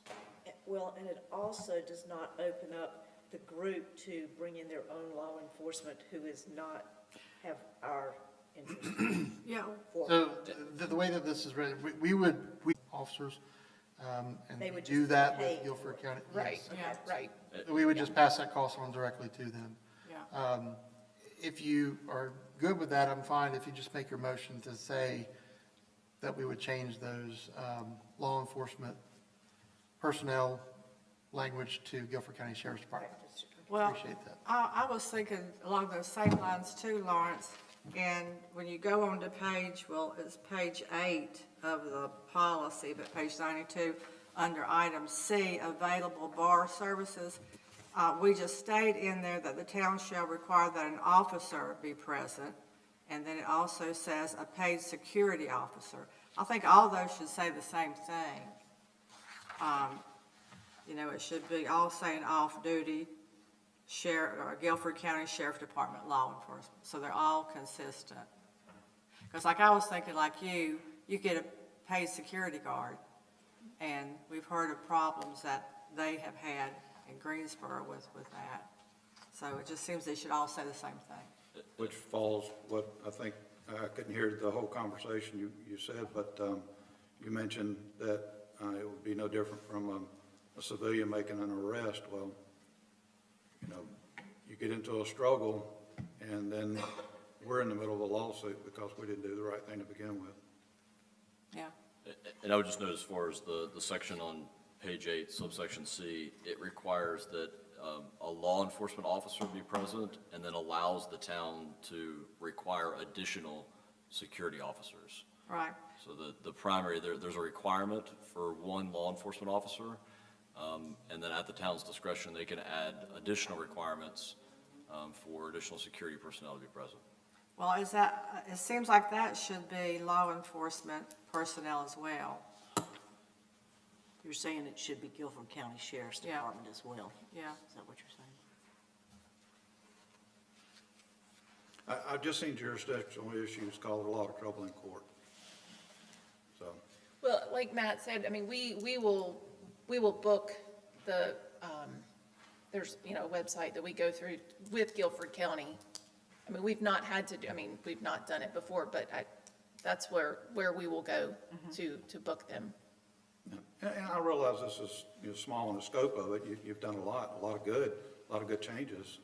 But just with my experience and seeing how things like that can go downhill really quick when all it takes is just a couple of word changes, and use the existing ones that we've used forever. If we change that in the future, so be it. We'll change, I mean, everything will have to change then, so. That's true, yeah. so. Okay. We'd like to change that back to the Sheriff's Department, please. Okay. Thank you.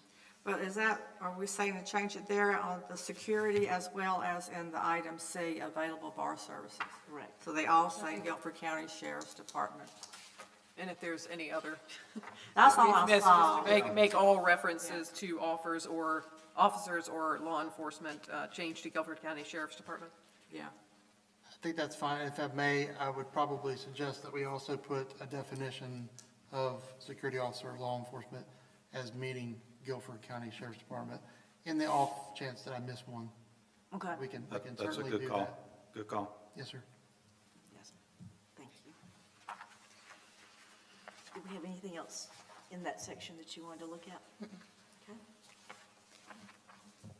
Council, do I have a motion with those changes?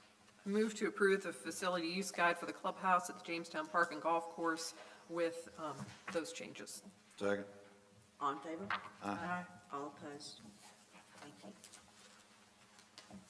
I guess this went through the Parks and Rec Committee, right? All of these policies that you, okay.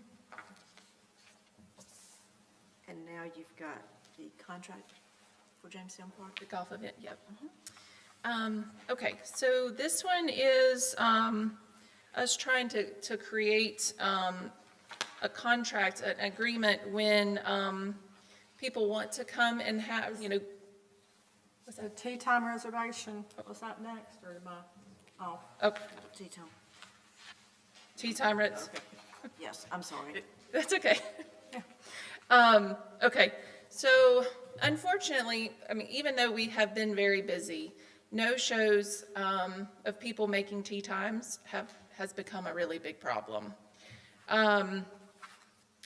We just kind of went through and did some quick numbers, and no-shows in September, just on weekends, was over $3,200 that we lost from people making tea times, and then they just don't cancel them.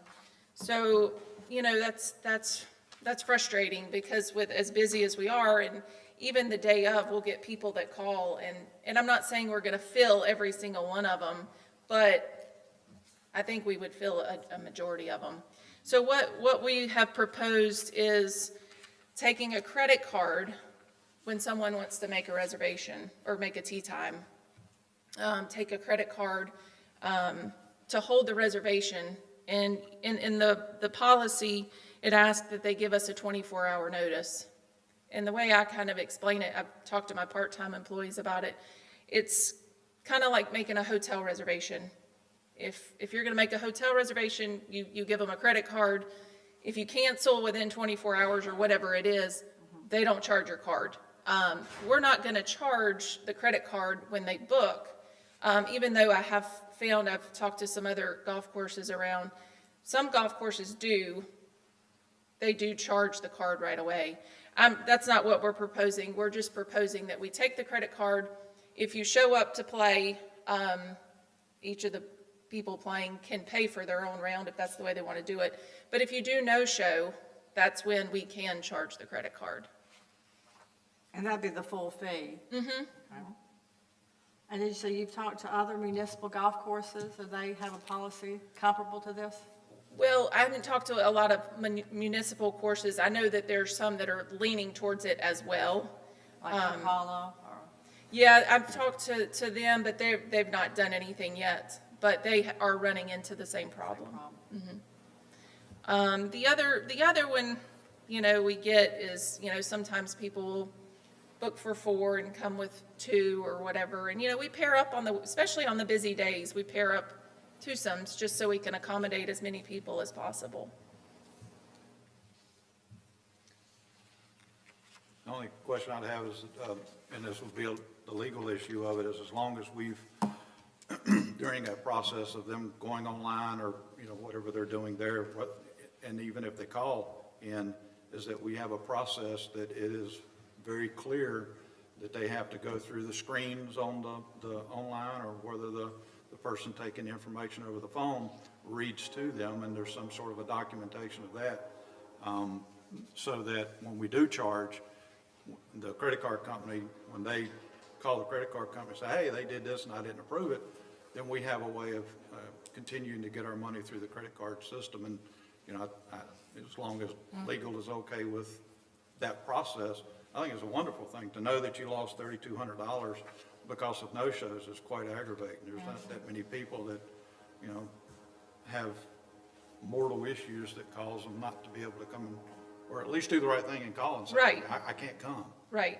Yeah, the way, we kind of worded in there is, there's more to just managing your tee time than, just making it. It's just really common courtesy just to call and say, you know what, we're just not going to be able to make it. And folks that are booking online are going to the golf course, are looking, nothing available then, so they're going to the next course, Yep. the same thing. So if those come off, then you'll have those bookings. Right. So again, as long as those guys are good with it, I think it's the right thing to do. Okay. Yeah, so that's basically that we've run into, and we've gone back and looked at several months, and it's staggering, the numbers the dollars that we've lost from people just no-showing, and it's frustrating. Yeah, it is. Any other questions for Marcy on this issue? I'd like to make a motion to approve the tee time reservation policy as presented. Second? All in favor? Aye. All opposed? Thank you for being proactive on that. Yes. And lastly, Lastly, okay, so for like golf outings, when either companies or, they're having people are wanting to have golf outings, the thing that we have run into, and I've only been in this role for 5 months, and obviously September, October have been big outing months. The thing I've noticed just in 2 months is we've not had a contract in place or an agreement. So someone may call in January and say, I want to do an outing in September. We're going to have 100 players. So we mark it on the calendar. We set the tee sheet that they're going to have a 100-player shotgun. And then, a week before, they're like, well, we've only got 60. And then they're paying during the week, they've been paying per player. That's how we bill them. And they pay the day of. And then they come in, they're like, well, we only had 52 show up. So that's another thing, we did the numbers on the losses of people telling us that they're going to have 80 and they come with 60 and then it's 50. And it was over $4,000 we lost in September on outings. So we were just trying to get some sort of agreement that they could give us, you know, a number of what they're expecting. And, you know, as you can see, we've got the rates on here for weekday rates or weekends. And then we've kind of set the parameters for what it takes to get a shotgun. A lot of people want shotguns because they all want to start at the same time and finish at the same time. But, you know, that, you know, fixing that for the tee sheet, and then it, you know, prevents the public play from playing.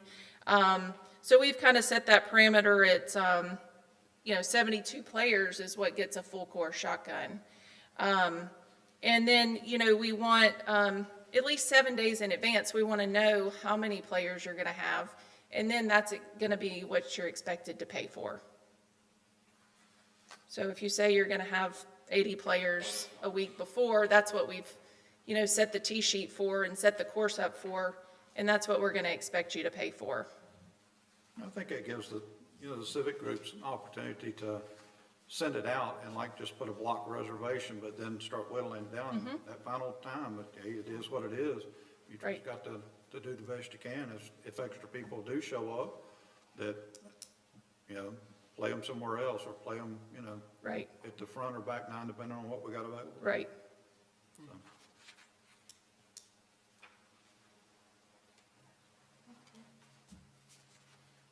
Any other questions? I don't have any. I had one about the dress code. Okay. Because it says that all participants must wear appropriate golf attire, no cutoffs or sleeveless shirts. But there are sleeveless shirts in the pro shop, so I wonder if that could just...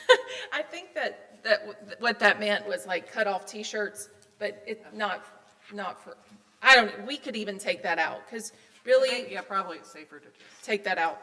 I mean, people call a lot and ask if we have a dress code, and we just really tell them, just wear clothes, please. I mean, we don't really have a dress code, and really, we don't have an issue with it. Yeah, everybody always looks great there, so... Yeah, so, yeah, I mean, we can, but I do think we need to leave the no metal spikes, boots, or cleats. Leave that in there. No, I think everything is fine, just the sleeveless shirts. Oh, yeah, I think that was more directed at men. I know, but Yeah. women can wear this. Right. Yeah. Yeah. Would you like to make a motion? Let's get on, move to approve the implementation of the Jamestown Park and Golf Course event contract. Second. All in favor? Aye. All opposed? Thank you, Marcy. Okay, thank you. As amended. As amended. Again. I move to approve the implementation of the Jamestown Park and Golf Course event contract as amended. Second. All in favor? Aye. All opposed? Thank you. Thank you. Good evening, Mayor and Council. I just wanted to take a quick minute just to tell you about some changes we wanted to make to the town's uniform parks and rules. Just kind of like Marcy, we've had some issues going on where people reserve a shelter online and then they don't show up. And 2 days after their event was supposed to be, they want a refund. And so we ran into that several times, so we'd like to implement a deposit, a $25 service fee for cancellations made within 7 days of your event. That was one of the rule changes. And we'd also like to change the wording a little bit to where we can add a deposit.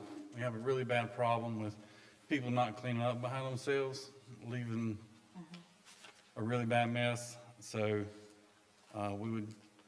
there's other places that charge a higher deposit, so we don't want to go too much and be too much of an impact on people's budget, but we would like to try to get a $50 deposit that once staff goes in, because we're there every morning, once staff goes in and makes sure that they're left clean, then we'll issue the refund. And that's not something we're gonna look at doing right away. We just wanted to go ahead, while we're making some changes, go ahead and add the language to the rules. We're still trying to figure out the exact way through the MyRec system, which it looks like it's gonna be pretty simple, just to refund the $50. Some of the other changes in it were just,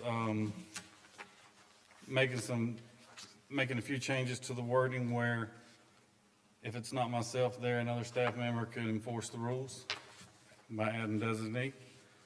And all this was taken to the Parks and Rec Committee. And there was one change on page, let's see, that's the old one. It's towards the end. Number 26 on page 6. That when I talked to them, we had taken it out, but we've had, I split with Gibson Park, and we've had several issues over there, and where we had a group that came out. They went out to the baseball fields. They didn't have a reservation. The fields were closed because of rain. They tore them all up. And then they went over and used the shelters and cooked out. They had about 100 people. And so they didn't have a reservation. There was no way for us to charge. So we wanted to change that, and this is after we talked to the Parks and Rec about our rules state that 20 people or less get a free reservation. It's first come, first served basis for groups of 20 or less. But we thought it'd be better to change that. I'm pulling up the change now. Just to where it says that that we can charge if we have a large group. Over 20 people, we'll be able to charge a reservation fee. But other than that, the fees would be due at the time. We'll be able to monitor that. We'll have staff there in the mornings if they set up, and we'll also have, we're working on getting some cameras in place, so we'll be able to monitor the cameras and see if they have a large, because right now I know when the shelters are reserved, and it's on our public calendar, so most of the staff can pull it up pretty easy. But those are just the simple changes we're looking at adding to the rules. I think after seeing the pictures that you shared some time back of the carnage that one group left behind was just positively pathetic in the use of public space and the amount of trash and the type of trash that those folks left behind. It was just pathetic. I think that, folks like that don't deserve to reuse, so I'd encourage to not even let them rebook in the future. Of course, it'd be difficult. They could just use mom or grandma or whoever to reserve the next go around, but certainly. We can note those accounts. Yeah, certainly those. The question I'd have as far as the cleanup, when it comes to the soccer fields after major games and things of that nature, or the JYL, are they going to be held accountable for the fees to clean up after that? Right now, I have to double check the way the wording is. Right now, it's in their rental agreement that they have to clean up. I don't have a lot of issues there. Most of the time, I have had issues there with several organizations, but usually it's just a call saying, hey, can y'all do a better job? And the next time it's spick and span. Right, okay. But on their rental agreement, they agree to leave the place as clean as it was when they got there. Thank you. Can I just ask, I'm just curious, do we have much of the geocaching at any of our parks? Not currently. We have in the past. Have you?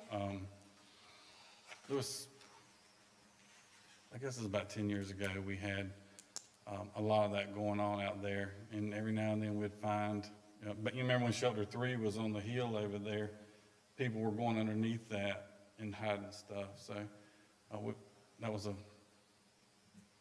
headache because that shelter had some issues anyway. Yeah. So we didn't like people going underneath them, but Yeah. I haven't seen that lately. And I guess no metal detectors is because you're afraid they would dig if they found something, Correct. dig and disturb the the ground. And believe it or not, I get more requests for people to metal detect on the soccer fields or I can baseball imagine. fields than in the park, and you definitely don't Well, want to dig in there. Lawrence, you're a metal detector guy, aren't you? I'm that old guy on the beach, Yeah. just waving at the sand, 5 o'clock in the morning or 7 o'clock at night, so.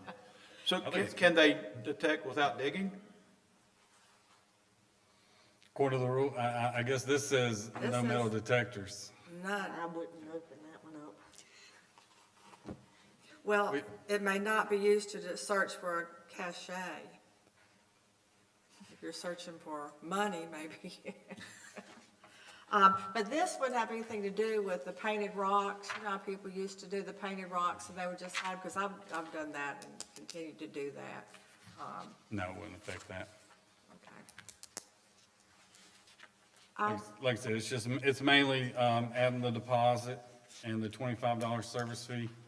Well, I just had one other question on, it's on number 26, but on the last page, towards the end, at the very end of that, where it has park patrons refusing to leave the park when requested by the parks director or designee for violation of these rules and regulations are subject to arrest for trespassing. I wonder if we should change that to subject to prosecution for trespassing, so it will be consistent with the language we have here in number 30 under enforcement, where we say prosecution for trespassing instead of arrest. That would probably be a question.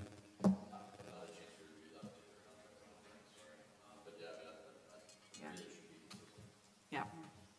I would like to change that. And that was all that I had on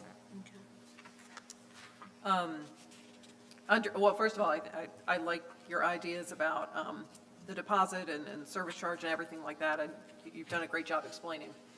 And like Lawrence said, showing us the photos and, why that's a great change. I was wondering, under animals, since we will hopefully soon-ish have a dog park, would there need to be a line inserted about that? Would it make more sense to do that now since we're changing things, or wait until there's actually a dog park? To maybe add something for designated areas. Right.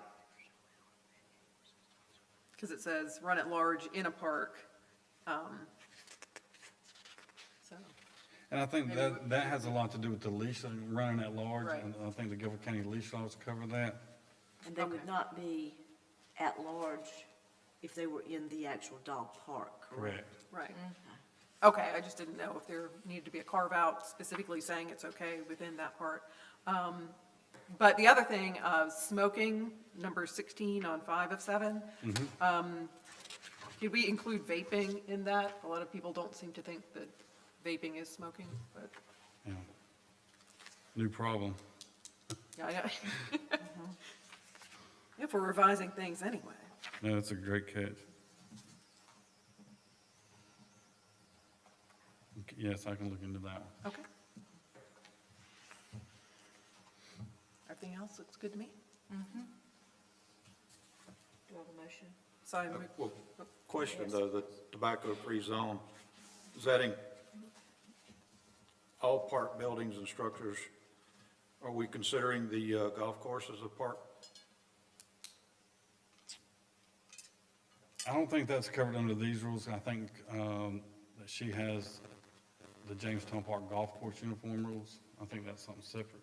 I've not even looked at that. Are you allowed to smoke cigars in the golf course? You just can't smoke in the buildings or within 50 Yeah, it's within 50 Right. feet. No, I understand that, but, this is just saying within 50 feet of any park buildings. Are we going to confuse the golf course as being part of the park system and not being able to even ride the golf court by the bathhouse or the restroom, for that matter, smoking a cigar? Well, most of I'm the getting into weeds on that, but right, the golf carts aren't allowed down the park anyway. But I understand what you're saying, but I would think that if it's within 50 feet of the structure, then I would say that they couldn't smoke.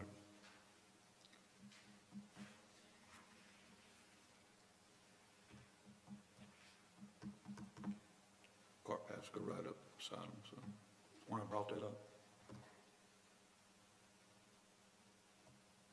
But you're saying it's not gonna be an issue? I don't think it'll be an issue now, because we don't have carts go into the park. Okay. Those aren't considered cart paths, those are just walking paths. They look just like our cart paths, but they're a little narrower. But, yeah, I don't think it's an issue. Okay. You're saying this policy would not cover the golf course? It would be the other park facilities? Perfect. Okay. I move to approve the amendments to the Uniform Park Rules and Regulations for the town of Jamestown as amended. Second. All in favor? Aye. All opposed? Thank you, Scott. Thank y'all. And I move to approve the addition of a $50 shelter deposit and a $25 service charge to the 2023-2024 fiscal year fee schedule. Second. All in favor? Aye. All opposed? Thank you. Thank you. Karen, would you tell us about the employee incentive bonus policy? Feel like y'all are saving the best for last here. Good evening, Mayor and Council. The purpose of the Employee Incentive Bonus Program is to reward town employees for positive efforts in the form of suggestions or ideas to reduce town expenditures, increase productivity and efficiency, and to improve departmental service and operation. What we're looking for is more efficient work methods, improved safety methods, possibly improving operations or maintenance of town-owned vehicles or equipment, improving procedures to increase productivity and improve customer service and relations type activities. What we are not looking for is those which would impose new or additional taxes or fees for revenue purposes, those which would call attention to a problem but not offer any kind of a solution for it, those which correct a condition that exists only because established procedure is not being followed. And we're not looking to give out awards for just doing your job. Employees would submit ideas throughout the fiscal year. Any ideas submitted by March 31st would be eligible for the current year bonus. Ideas submitted after March 31st would not be considered until the following fiscal year.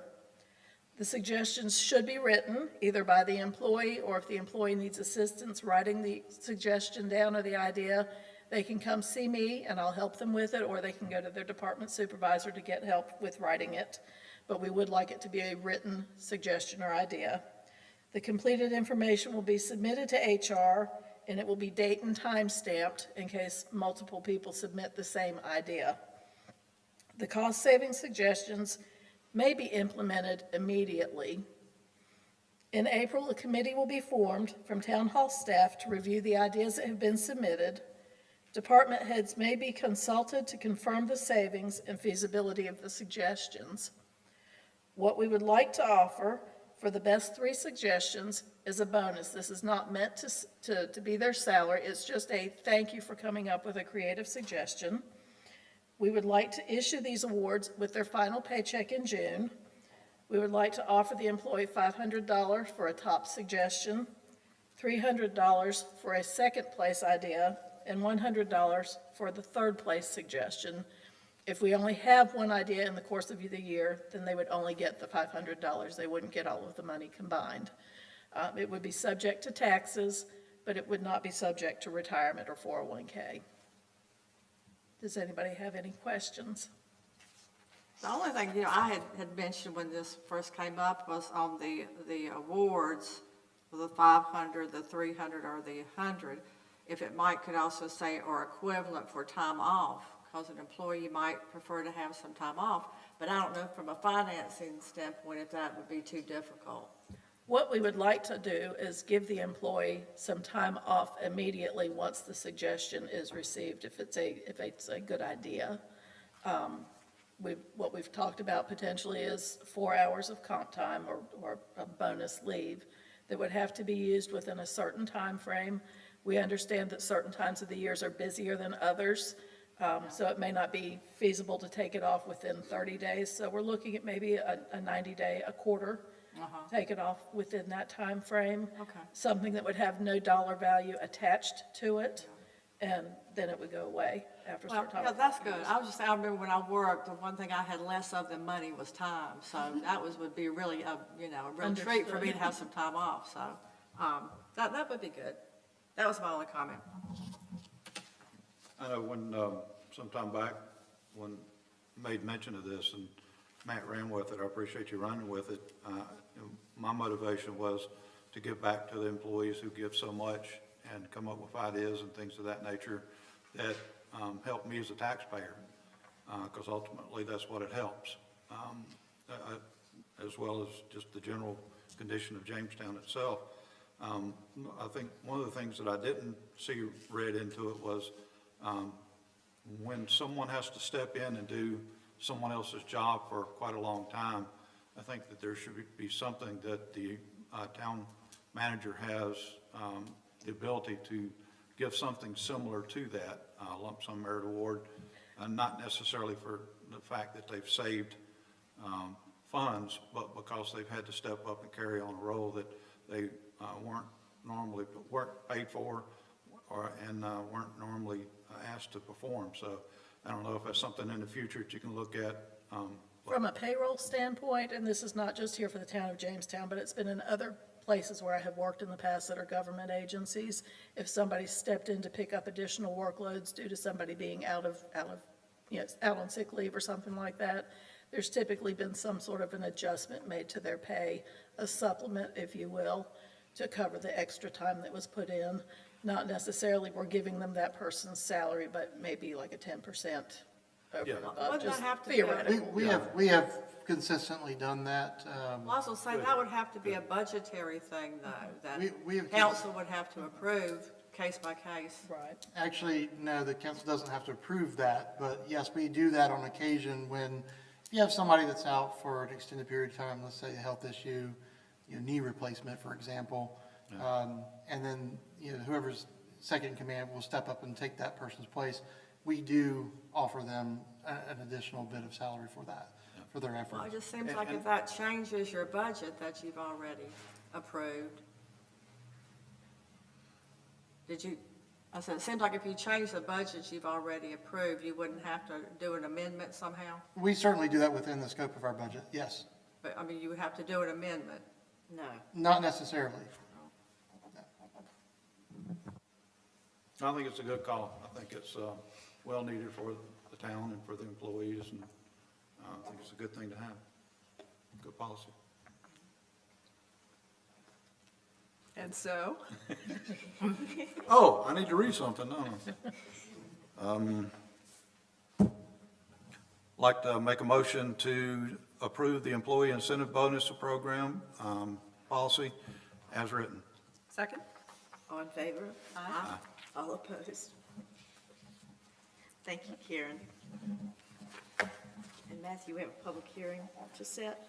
Sorry about that. Yes, and I will say, thank you for suggesting that, Lawrence, and Karen did all that work, so she deserves all that credit. As a part of the annual budget, the town council budgeted to receive revenues from the stormwater management fee. And to enact that fee, we need to pass an ordinance. I'm asking for the council to set a public hearing date for the November 21st regular council meeting at 6 p.m. in the Civic Center here at Town Hall. I move to set a public hearing date for November 21st, 2023 at 6 p.m. in the Civic Center at Town Hall to consider a stormwater fee ordinance. Question before I vote. I won't be a council member at that time. Can I still vote? Okay. You will still be a You will council still member. be. Maybe through December. Correct. Well, November. there's no official action because I'm voted out in November the 6th. You won't leave office until December. Unless we're Yeah. here. Run you out of here tonight. Load the wagon.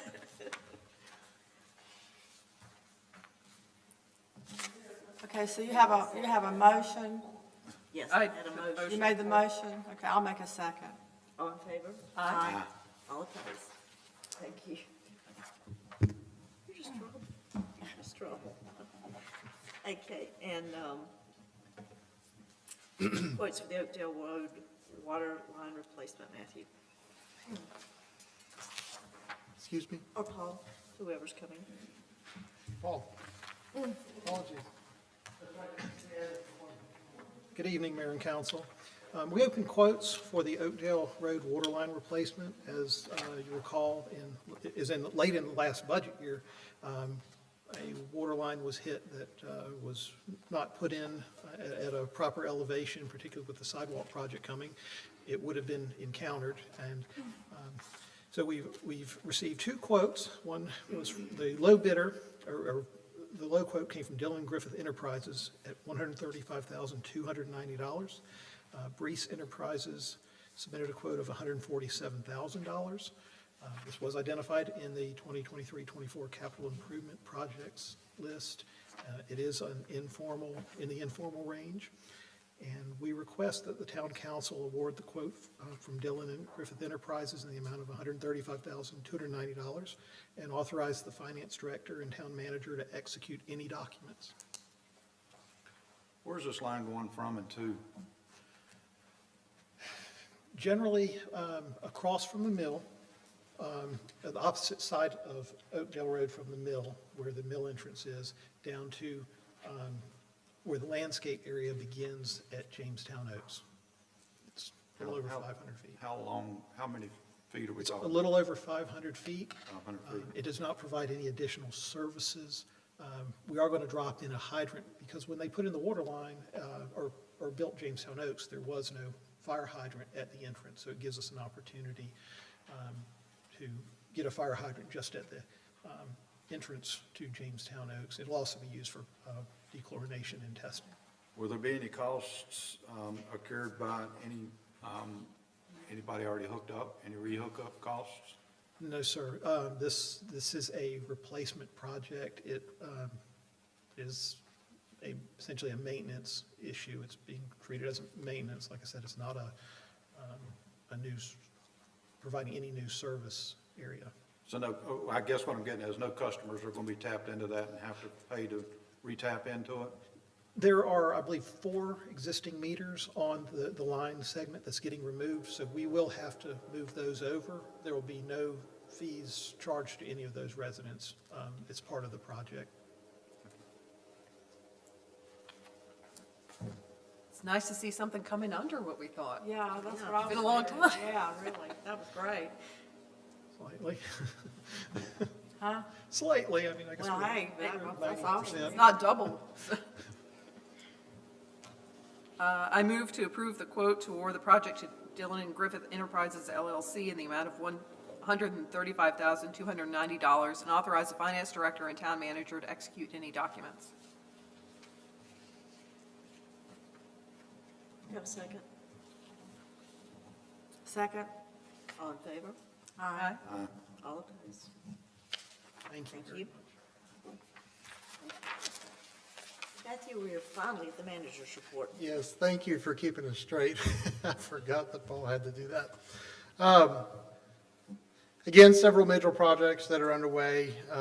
As you've heard just recently, the recreation maintenance building, almost done. I talked to the contractor this morning. They're finalizing a couple of the components there. Jamie talked about that at length a little bit earlier. Contractor says probably in a couple, 2 to 3 weeks, we should be done with all of the inspections and have a certificate of occupancy. So that will be fantastic. Golf course bathrooms. I did talk to the contractor a couple days ago. We did run into a little bit of an issue with frost-free water fountains. So they are in the process of making a little bit of a change to the plans, and they're going to be putting those into the hands of Guilford County Inspections Department so we can get that finalized. Once that's done, that'll finish up the plumbing, and then they can finish up the trim and a couple of touch-up paint things, and those should be done and open. We did host our season finale of the Music in the Park concert series on Friday, October the 6th. That featured the Ryan Perry Band, and our staff have already been busy planning next year's music events. We've gotten some contracts that have already been done. We've gotten some posits that have already been sent, and we're looking forward to getting that schedule out in the early part of next year. Loose leaf collection began yesterday. Our crews will make continuous rounds throughout the season. This will run through February the 23rd of 2024. Public Services has asked us if you would, just please keep those piles clear of sticks and other debris, and be sure to put those leaves in areas that are away from cars, trash cans, mailboxes, and other obstructions.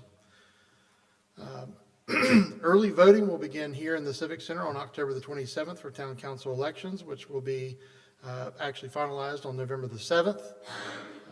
We will be tearing this room down right after the meeting so we can prepare for the early voting folks to come in and occupy the space.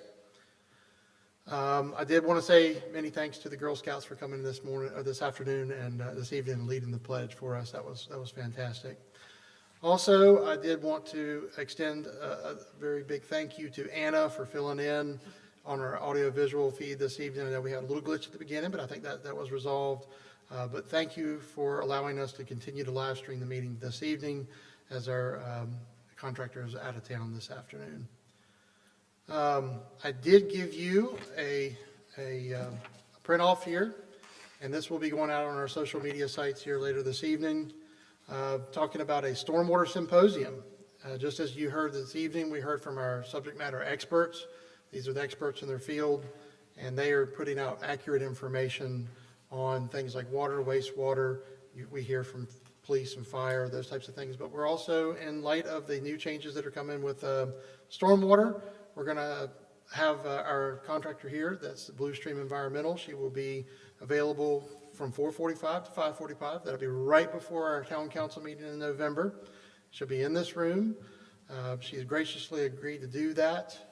This will be a great time for folks who have questions or concerns about the stormwater program, questions about the recent audit that we just completed, or other stormwater issues, to meet with those experts. I would like to say welcome to Nancy Avery, our interim town clerk. She's back with us again. You saw Nancy a year or so ago, a couple of years ago, who is filling in for Katie as she's out on maternity leave. And we have been in contact with Katie. She had a healthy baby boy. Everybody's doing great. So that's all I have for you, unless you have specific questions for me. I was going to say, I was in the house this afternoon. I was like, what is that noise? And I looked, it was a leaf truck coming by.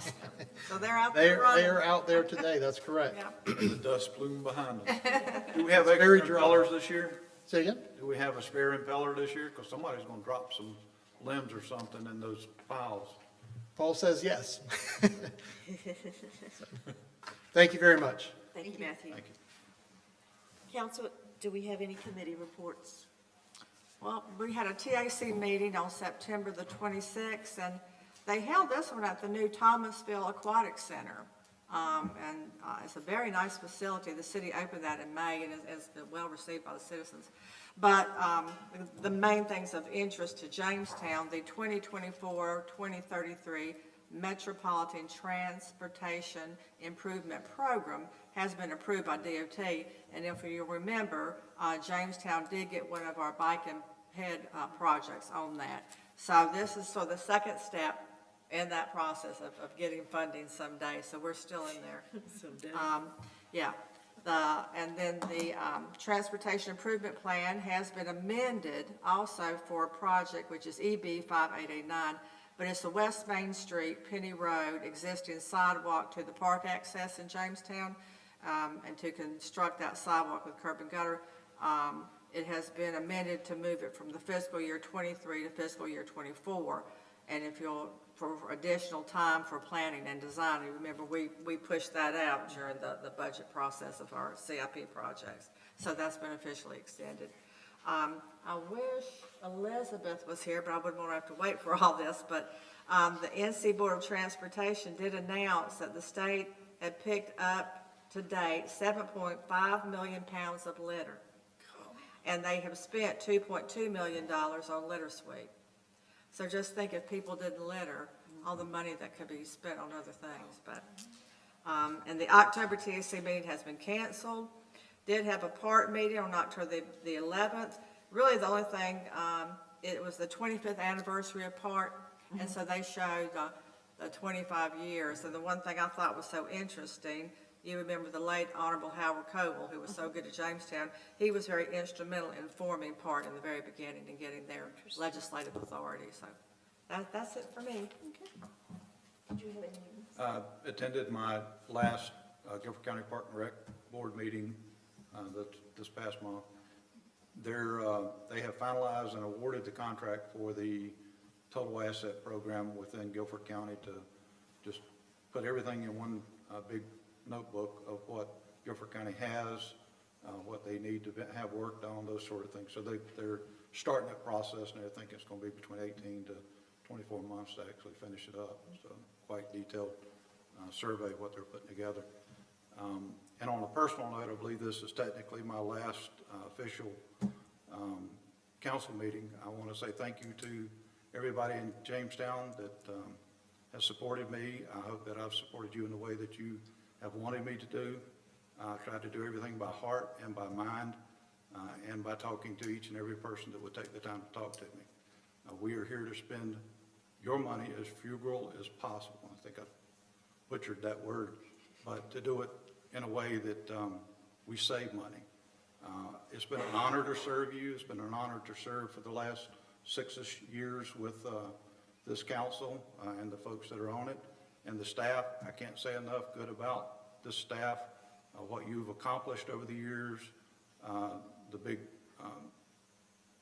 big different things that have gone on within Jamestown, of course, the Johnson property and all the things that you folks have had to labor through with that. I saw some excellent detail. I saw excellence in your ability to deal with the public and how you dealt with the public.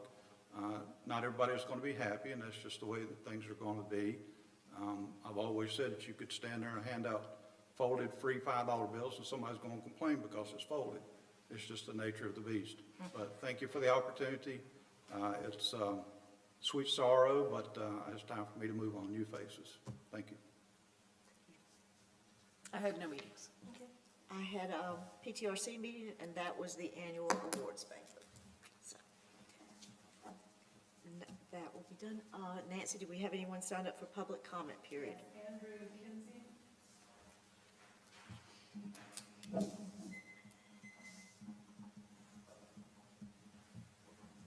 How are you? Hi. Name's Andrew Kinsey. I'm a citizen on Oakdale Road, and basically talking a little bit about the stormwater stuff. I know we just went through the reaccreditation through the state for the DEQ, but in the presentation today brought forth by the Piedmont Triad Regional Water Authority, they spent 1 minute basically talking about PFAS, and they downplayed the role of it. They downplayed that it's been around since the 40s, and the fact that in the studies began identifying the health risks in the 70s. The EPA got notice of health risks in '98. So to say that this is a relatively new compound and new risk associated with it, that's a little bit of false advertising and misinformation going around. I would like us to be more proactive with it. One of the things, I'm currently working on my master's degree at American University for public administration and policy. We actually, my last class, we were doing impact evaluation proposals. I actually created one on the stormwater effects of drinking water quality, how stormwater and stormwater runoff can increase health risks if not properly managed. So I actually printed out some of that, and I'd love to share it with you, review it. Some of the information is not accurate because I didn't have a board to go over numbers and everything else. But it's something that as a town we could implement and look at the health risks, look at trying to create a true proposal that mitigates those health risks, and try and be at a forefront within the country that's currently facing a stormwater crisis. If you look all over media, every single city, town, anything with a municipal water source has these same exact issues. We could actually set the national trend for mitigating these issues going forward. And that's one thing I would like to do. Another thing, notice about the public sign up. Being able to sign up online via the website would be a benefit, and being able to upload supporting documents for whatever the community wants to speak about would be beneficial. That way you would have an opportunity to review it before coming to the meeting. So being able to provide feedback or saying, hey, that's not a good proposal, this is why. But I thank you for your time. Lawrence, I thank you for the communication the other week on the Nextdoor app. I appreciate the messages afterwards. And I do plan, even if I don't get the council position, I do plan to try and better the town, provide solutions, and work with the community, work with the council members and town employees moving forward. So I appreciate the opportunity to speak. Thank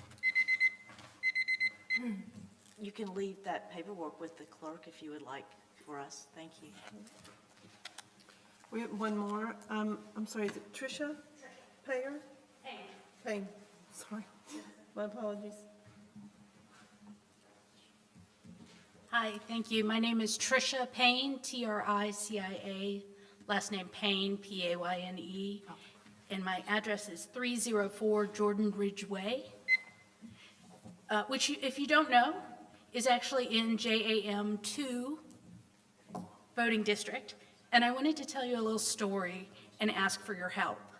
My husband and I came to this location to vote because our normal polling place was closed for the municipal primary. So we came here to vote. My husband has MS. It is a degenerative neurological disease, and the way it presents to him is drop foot, his balance is impaired, his standing is impaired, and climbing stairs are difficult. We came to the building, came up the ramp for the handicap, the door was locked. Pulled on it again, door was locked again. So he said, well, okay. He made his way down the handicap ramp, up the stairs, and we voted. I spoke to the chief election justice, and asked him, why wasn't that door open? And he said, well, that's not on us, that's on the town. So I was like, that's weird. I know that we want to be accessible, we want to be ADA compliant, we want everybody to be able to come in and vote. So I came here. It was interesting because when Mr. Flory was giving his presentation, somebody came to the handicap door, the door with the ramp, rustled it, it wouldn't open. Nobody did anything. Nobody stopped. Nobody went to the door to let somebody in.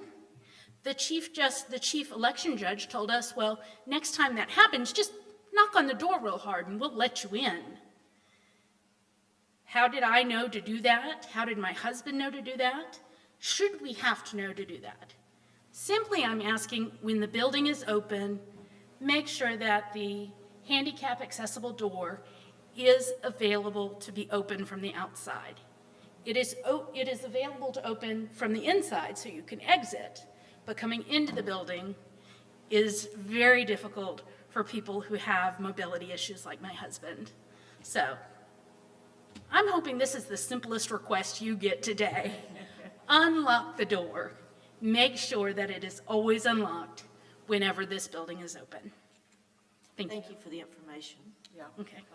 Thank you. Any questions? No. Nope. Thank you. I'm sorry that happened to you. We're going to come back. Do we have any other business? Motion to adjourn. Second? All in favor? Aye. All opposed? Thank you.